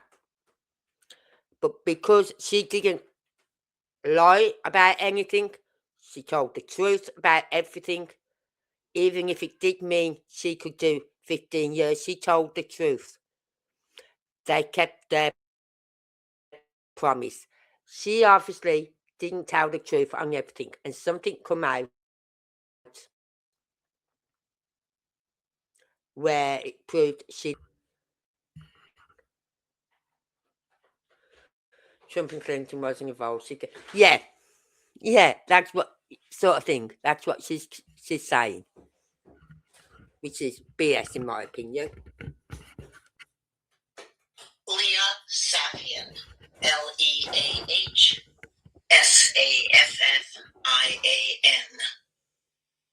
Thank you, Jack. This is David Marcus here, and my colleague Melissa Madrigal is also present. Thank you. For the record, starting with the majority staff, and the additional staff members please introduce themselves with their name, title, and affiliation? Starting with the majority, can members of Congress please identify themselves for the record? James Cover, Chairman of the House Oversight Committee. Andy Biggs, Arizona. Williamson, South Carolina Fourth Congressional District. Melanie Stancher, Congresswoman, New Mexico First Congressional District. I, Raja Krishnamurthy, Illinois 8th District. James Walton, South Virginia, 11th District. Suhas Subramanian, Virginia 10th District. Roe Conant, California, 17th District. Robert Garcia, Ranking Member, Oversight. Thank you all. Ms. Maxwell, before we begin, I would like to go over the ground rules for this deposition. The questioning will proceed in rounds. The majority will ask questions for an hour, and then the minority will have an opportunity to ask questions for an hour if they choose.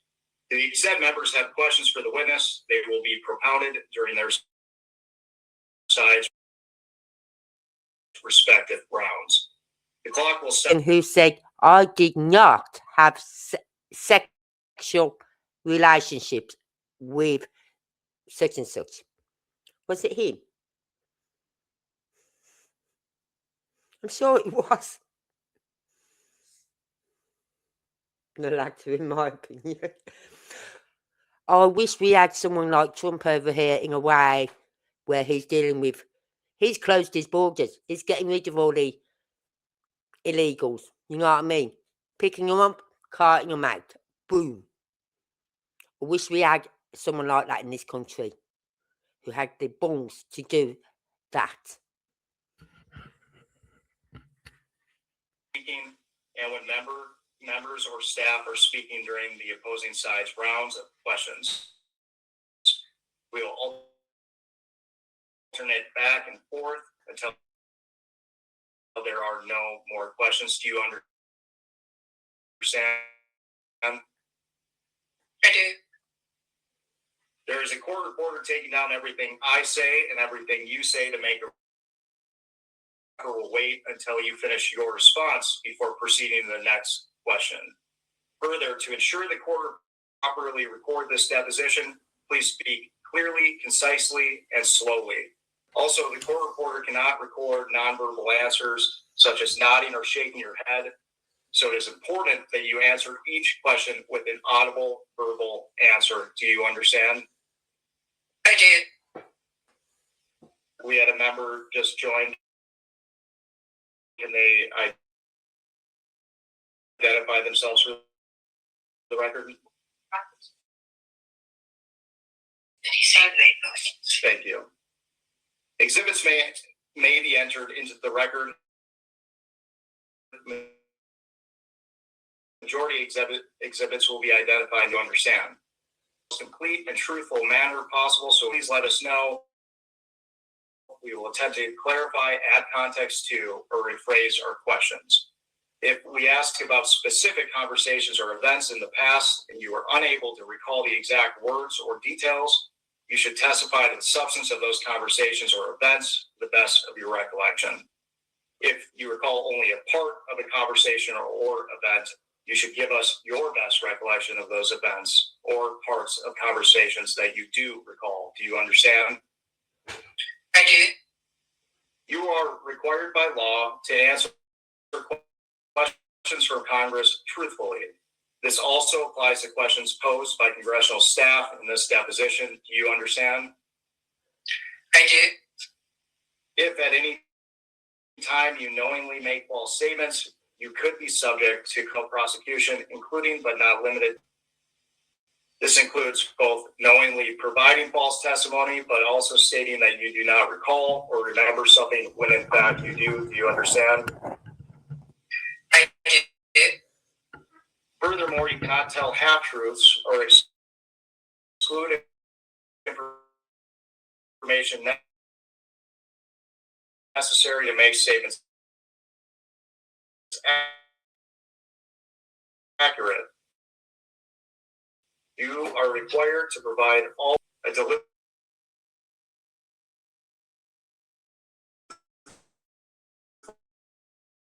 deliverable testimony in today's interview.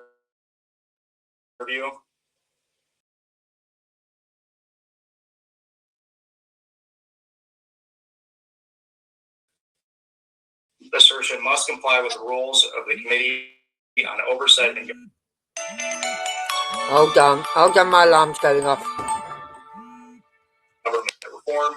Pursuant to that, Committee Rule 16C1 states, for the chair to consider assertions of privilege over testimony or statements, witnesses or entities must clearly state the specific privilege being asserted and the reason for the assertion on or before the scheduled date of testimony or appearance. For the purposes of the deposition, objections must be stated concisely and in a non-argumentative and non-suggestive manner. If the witness refuses to answer a question to preserve a privilege, the committee may seek a ruling from the chair. If the chair overrules any such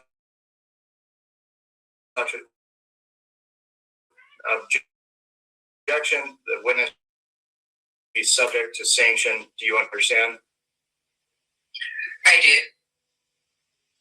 Ordinarily, we take a 5-minute break at the end of each hour of questioning, but if you need a longer break or a break before that, please let us know and we will be happy to accommodate. However, to the extent that there is a pending question, we would ask that you finish answering the question before we take the break. Do you understand? I do. Finally, I will note for everyone here today that the contents of what we discussed in the deposition today is confidential under the House deposition regulation. Under the rules, the chairman and ranking minority member shall consult before any release of testimony or transcripts, including portions thereof.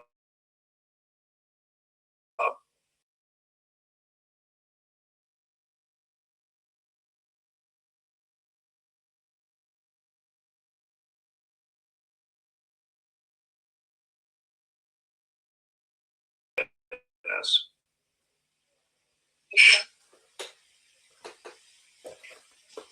You solemnly declare and affirm to the county of perjury that the testimony you're about to give will be the truth, the whole truth, and nothing but the truth.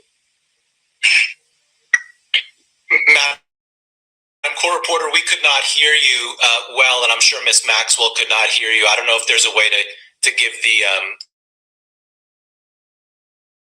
court report. Well, I heard that. And I'm partially deaf. I heard that. Or a mic. Right hand, please. Do you solemnly declare and affirm under the penalty of perjury that the testimony you're about to give will be the truth, the whole truth, and nothing but the truth? I do. Thank you.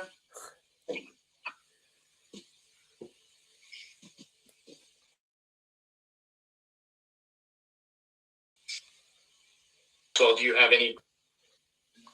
The time reads 10:14 and the majority's time will begin now. Ms. Maxwell, were you a close friend and confidant of Jeffrey Epstein? I would like to answer your question, but on the advice of counsel, I respectfully decline to answer this question and any related questions.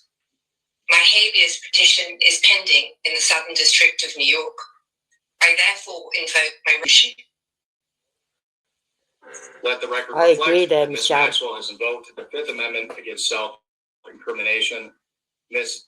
Maxwell, please be very clear. Are you declining to answer the question put to you solely on the ground that you believe the answer will incriminate you?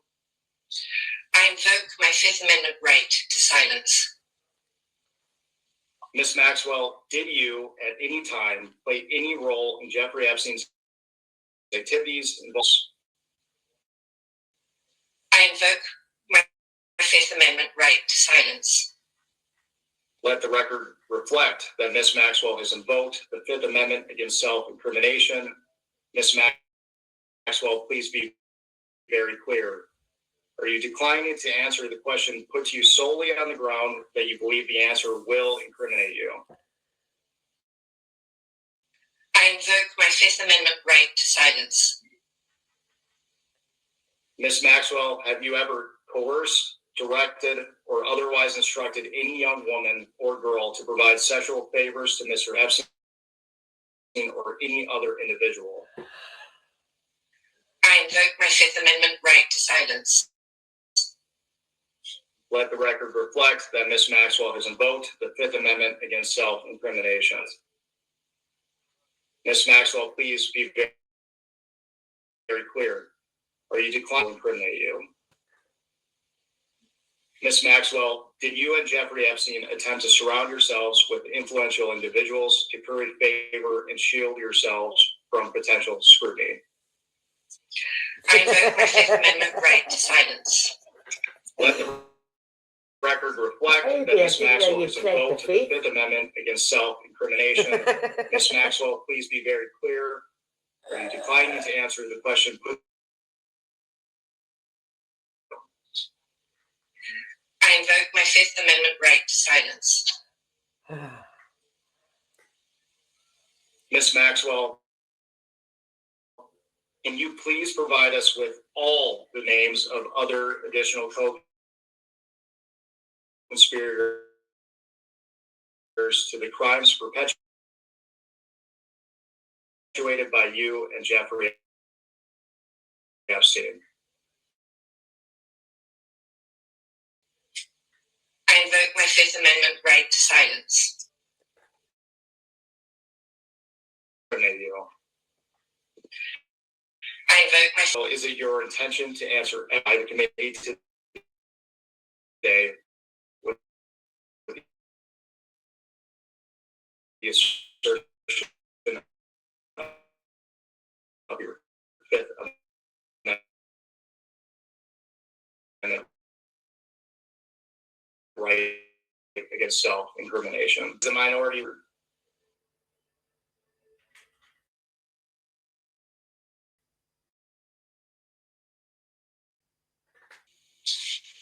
Good morning, Ms. Maxwell.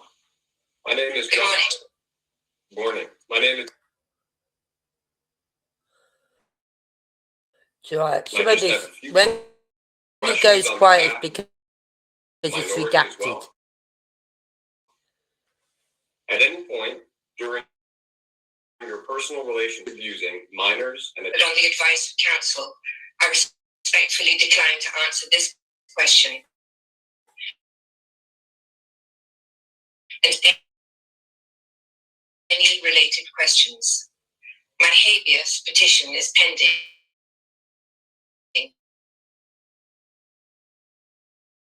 in the Southern District of New York, the U.S. Constitution.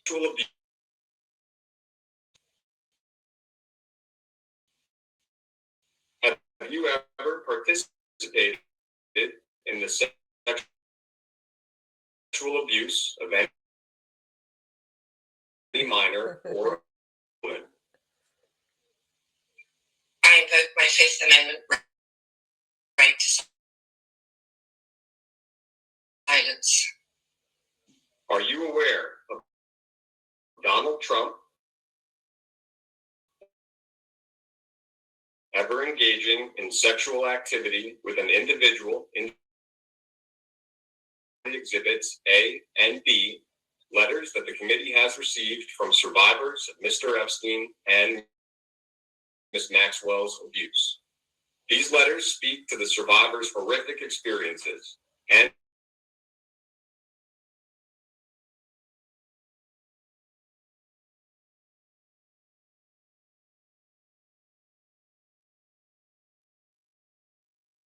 Exhibit C, a letter from Representative Rokana dated February 8th, 2026.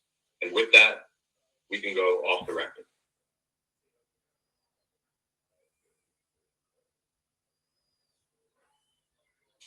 We'll go back on the record.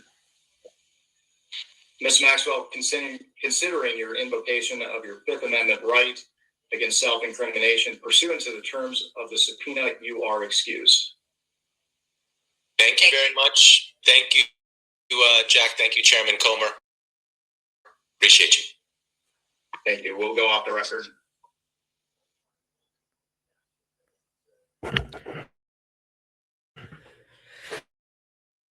So that was a deposition, I think it was last year, or was it the year before?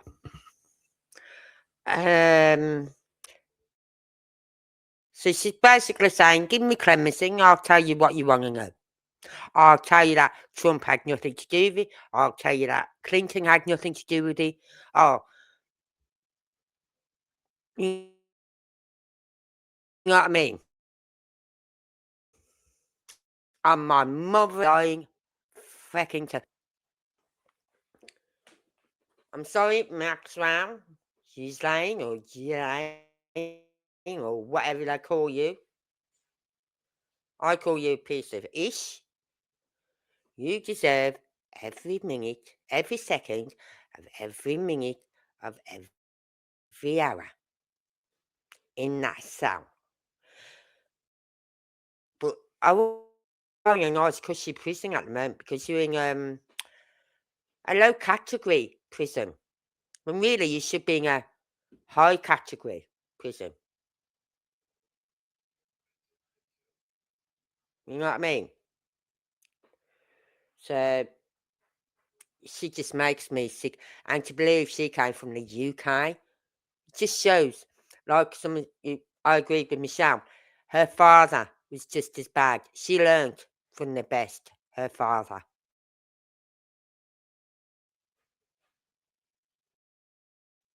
You know what I mean? He killed himself, didn't he? I'm not sure.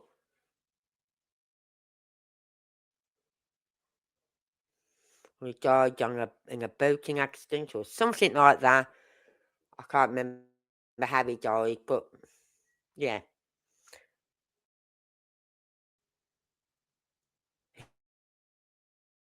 He was being done for money, affairs of money. Wow. So, yeah.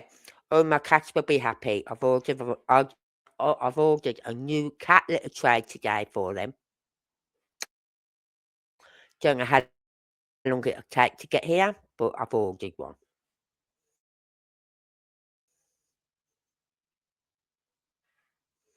Yeah. Let me go and I lie like a dirty rug. Yeah. Yeah, Michelle.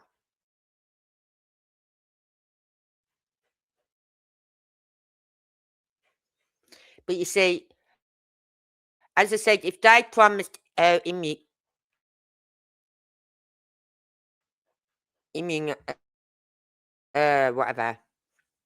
immunity, she had to keep to certain rules. She had to tell the truth. And obviously, somewhere along the line, she didn't tell them the truth.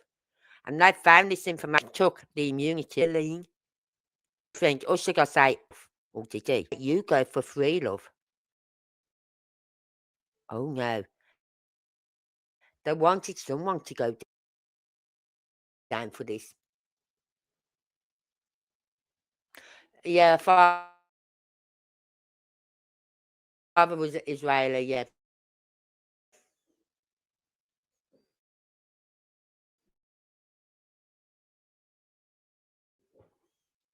But as I said, they wanted someone. Someone had to pay for these crimes.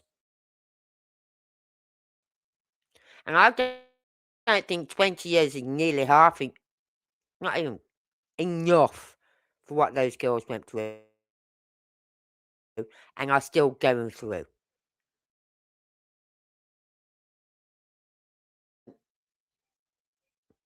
I don't know about you. I think she's, as I said, yeah, I know he was apprehended about some incident he did as a school teacher many, many moons before. However, if it wasn't for Maxwell coming into his life, would he have got the girls he did get? Right? Just cooked a pot of chili for hubby's chili contest today. So you all keep me company while I earn my third.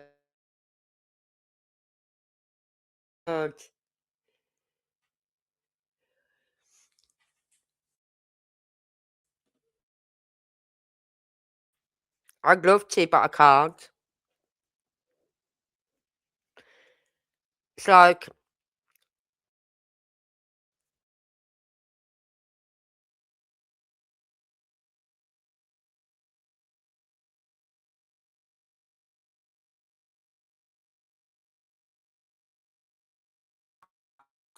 it was a bit It had some spice to it. It wasn't too hot though where, oh my God, it's burning the back of my, it's burning my tongue, it's burning the back of my throat.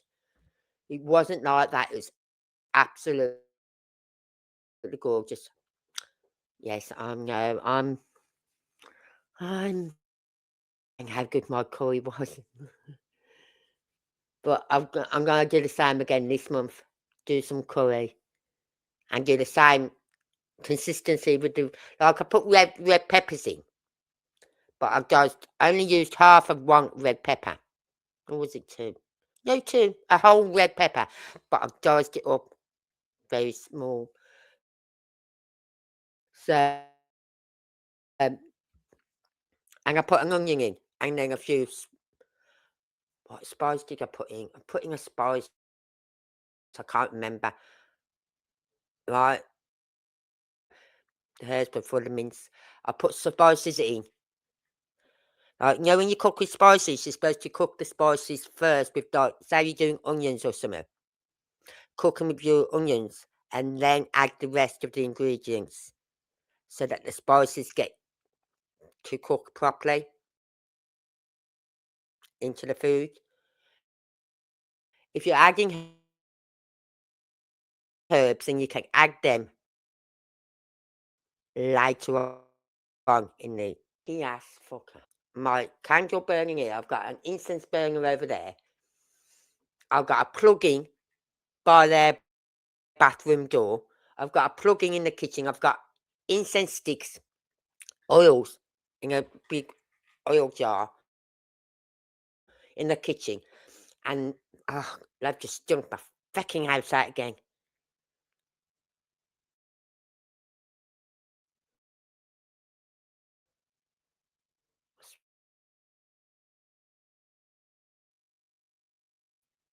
I said I'm changing the diet.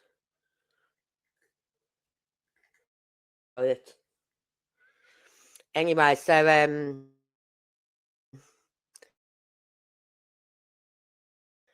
she's just as bad. I'd say she's worse because if it wasn't for her, she encouraged him because she had money. She had his money. She was living a good life. He was living a good life. They were mixing with top people like presidents and princes and princesses and you name it, everything. They, so I think it's like someone said, "Wow, Charles used to get on really well with that." I mean, yeah, but you know what I mean? He backed away from him. So, but that's what they do. These people, they get in, they work their way into the circle of all the presidents and things like that. And then they get them under their control, and it's like, you say anything,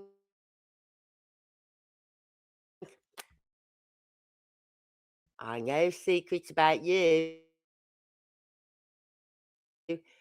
You say anything, it's all gonna come out. We've always said that about him back young age. People used to call him Randy Andy.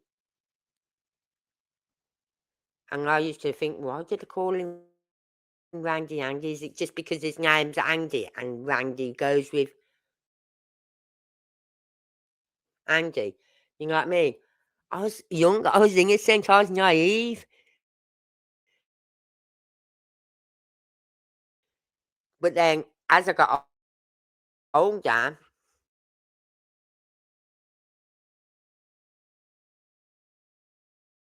met him, I'd only ever seen him on TV, opening up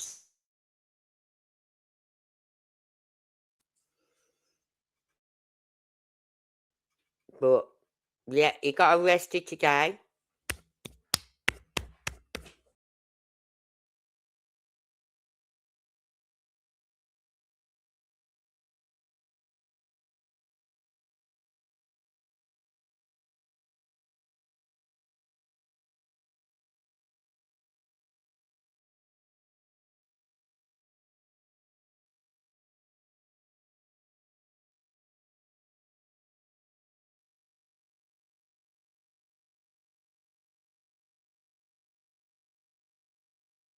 Doesn't he?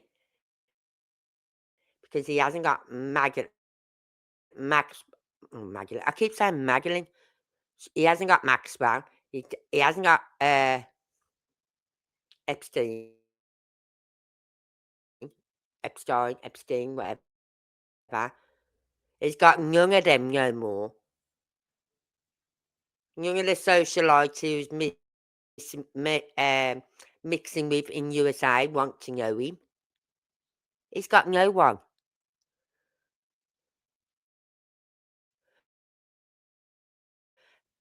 Andrew Mountbatten.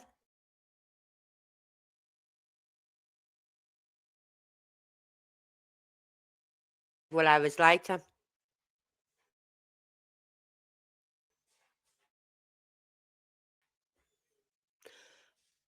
Mountbatten. They're looking at him as not Mountbatten. Mandelson. And I swear there's more. There's more yet to come. There's more. Yes, there's names. There's 300 names have been released. There are a lot more than 300 names. A lot more.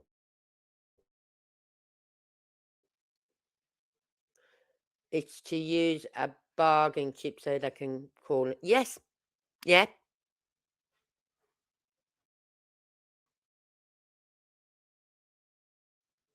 Right, and I think about the UK and things like that, wasn't he? Right. So, but that's how they work. They're getting that hierarchy of all these big name people.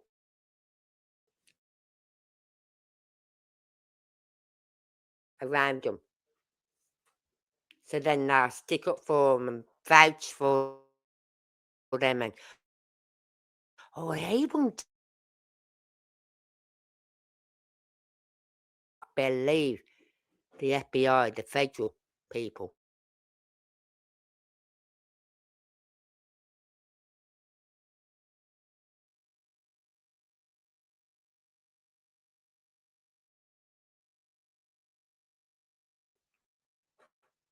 To doing what he did, right? And they gave him, and they let him go on a no charge.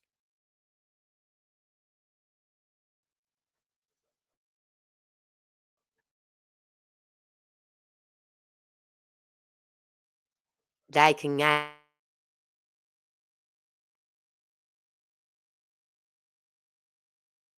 released on no charges. They had that against him as well.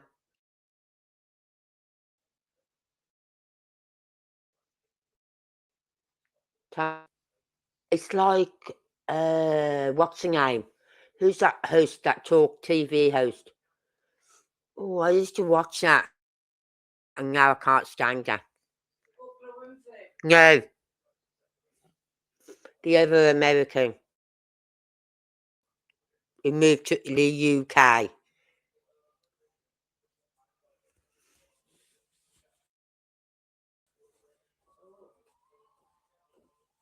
Moved to the UK the other year when President Trump got in. She moved to the UK. God damn puss. No, can't think of her name. And as well, and all that lot. I think, I'm not sure. can't think of her name.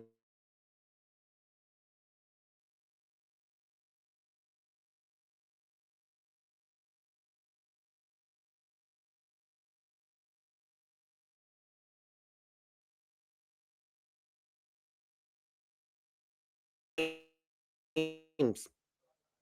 Pull up the names and have a look. Because I can't think of her name.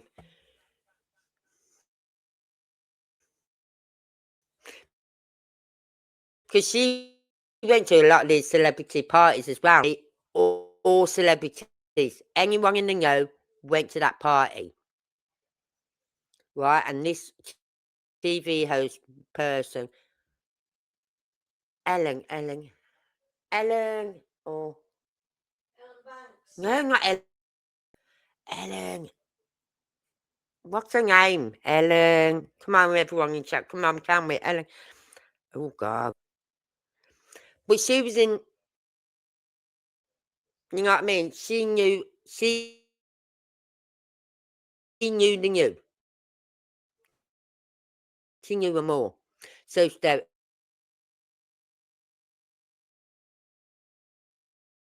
all entwined somehow. They all knew him. All the celebrities knew him. The only people that would not have anything to do with him was Michael Jackson. And the only person was Michael Jackson. And yet he died knowing, believing that everyone thought he was happy. I am so mad about that. The truth's come out now about it. He was right. He was trying to protect these up and coming actors and these singers. He's trying to protect them, give them a life that he never had, because he knew when you go into acting or into singing, you don't have a childhood. You don't. So he was giving them that chance, even if it was just for a weekend, to have that childhood for a weekend.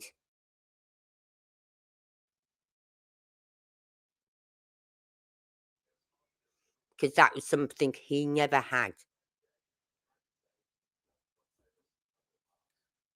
So, but they all knew him.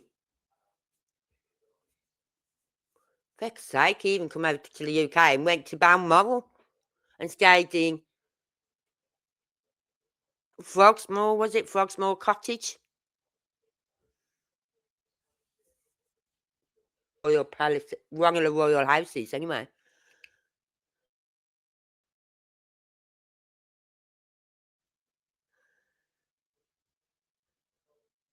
So, the guy, that's, I can't think of her name.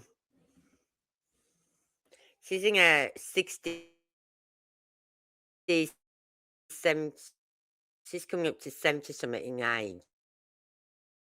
She's not young.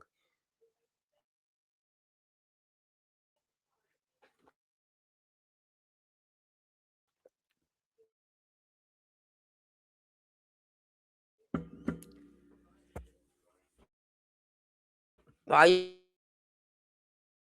used to watch her a lot, but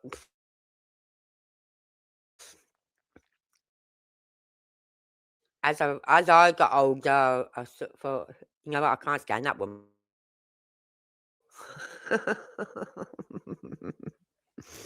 But Wang Ying, they let pedos, rapists, everyone in our country, they let in.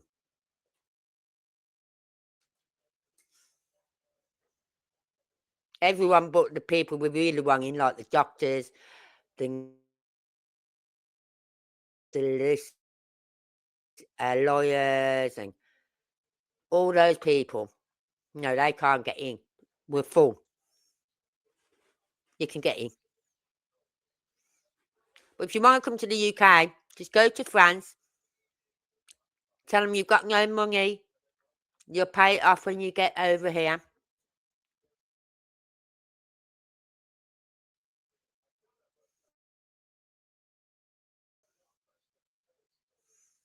Right?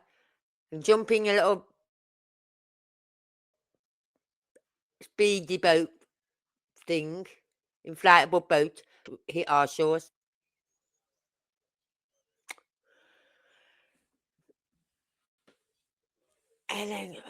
Ellen something. Oh, I can't think of her name. Yeah, Jimmy Savile. I was saying the other day, it's like, you know, that reporter in the UK who got shot. I can't think of her name. Right? Dando. Jill Dando.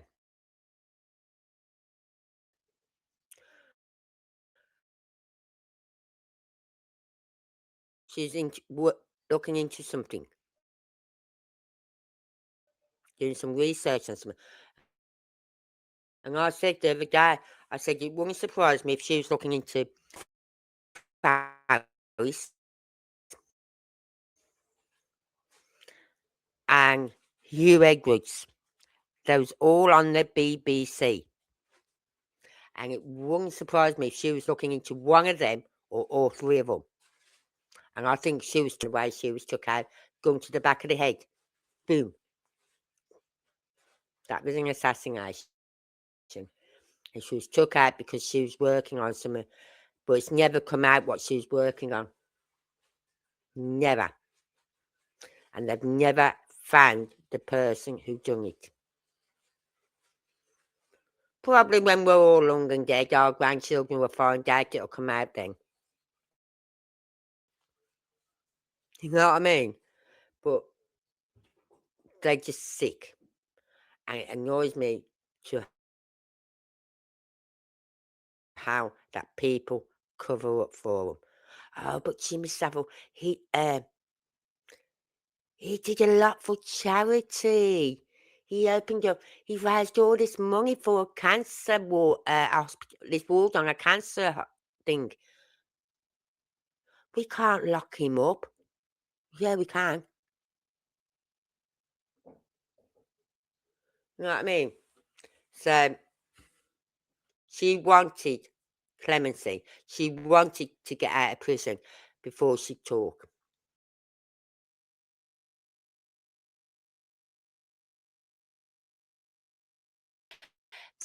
That said, yeah, love, okay.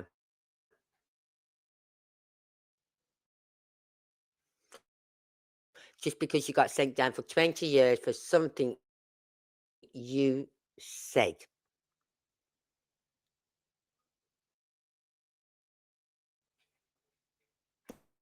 You did it, but you won't own up to it.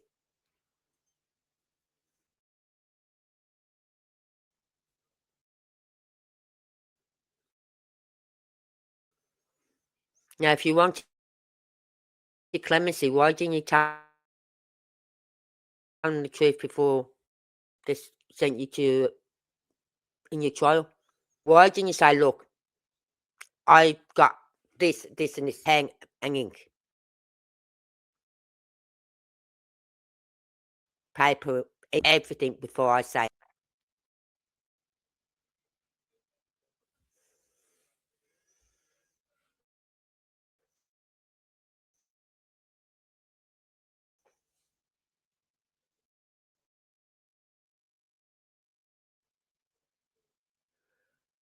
But he wasn't a stand-up guy. He was a piece of ish. There's too many about in the high society, in the celebrity world. There's too many. And what got me was, there's a kids program, right? Oh, what the feck is that? Oh, uh-oh. Not hello, uh-oh. My kids did not get to watch Teletubbies when they was little.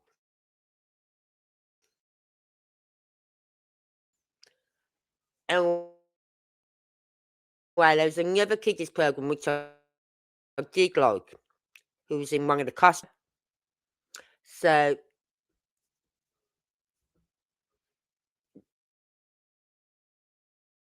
they stopped the program just to arrest the little fecker and put someone else in the costume and carry on.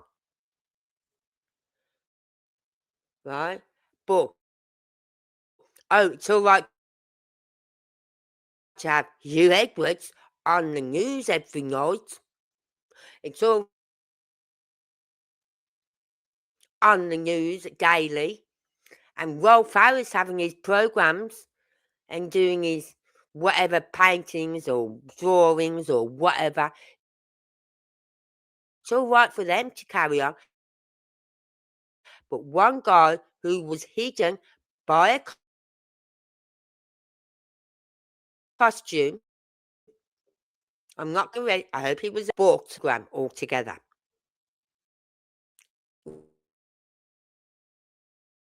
Rather than just replace him, we didn't know who the guy was.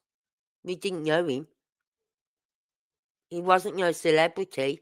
His name wasn't out there. His face wasn't out there. He was in a costume, so we didn't know who he was. But they stopped that children's program.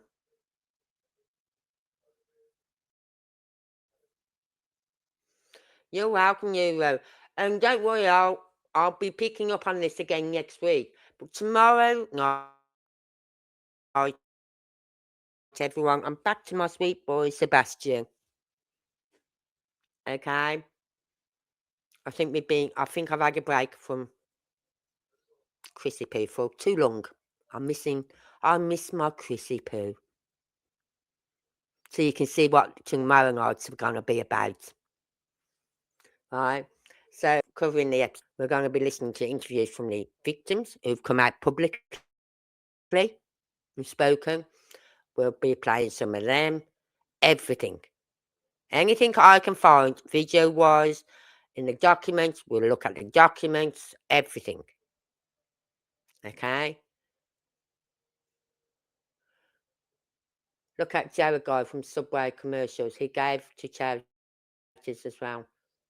Helped with kids programs and the whole time was a...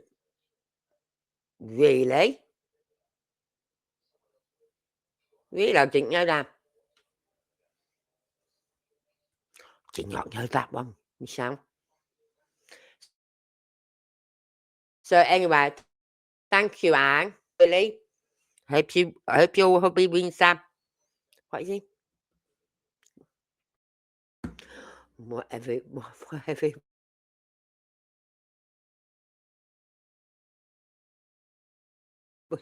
My mind's playing up tonight.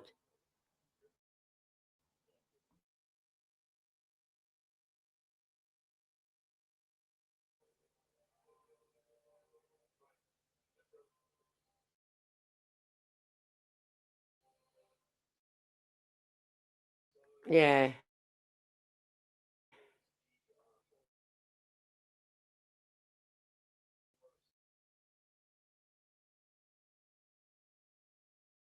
Going to leave you all there. Thank you for being here tonight. If you're watching on replay, please leave a comment. I do get back to them. And I will see you all tomorrow night where I'm talking back with my sweet boy Sebastian. So until then, be good. Thank you all. Good night now.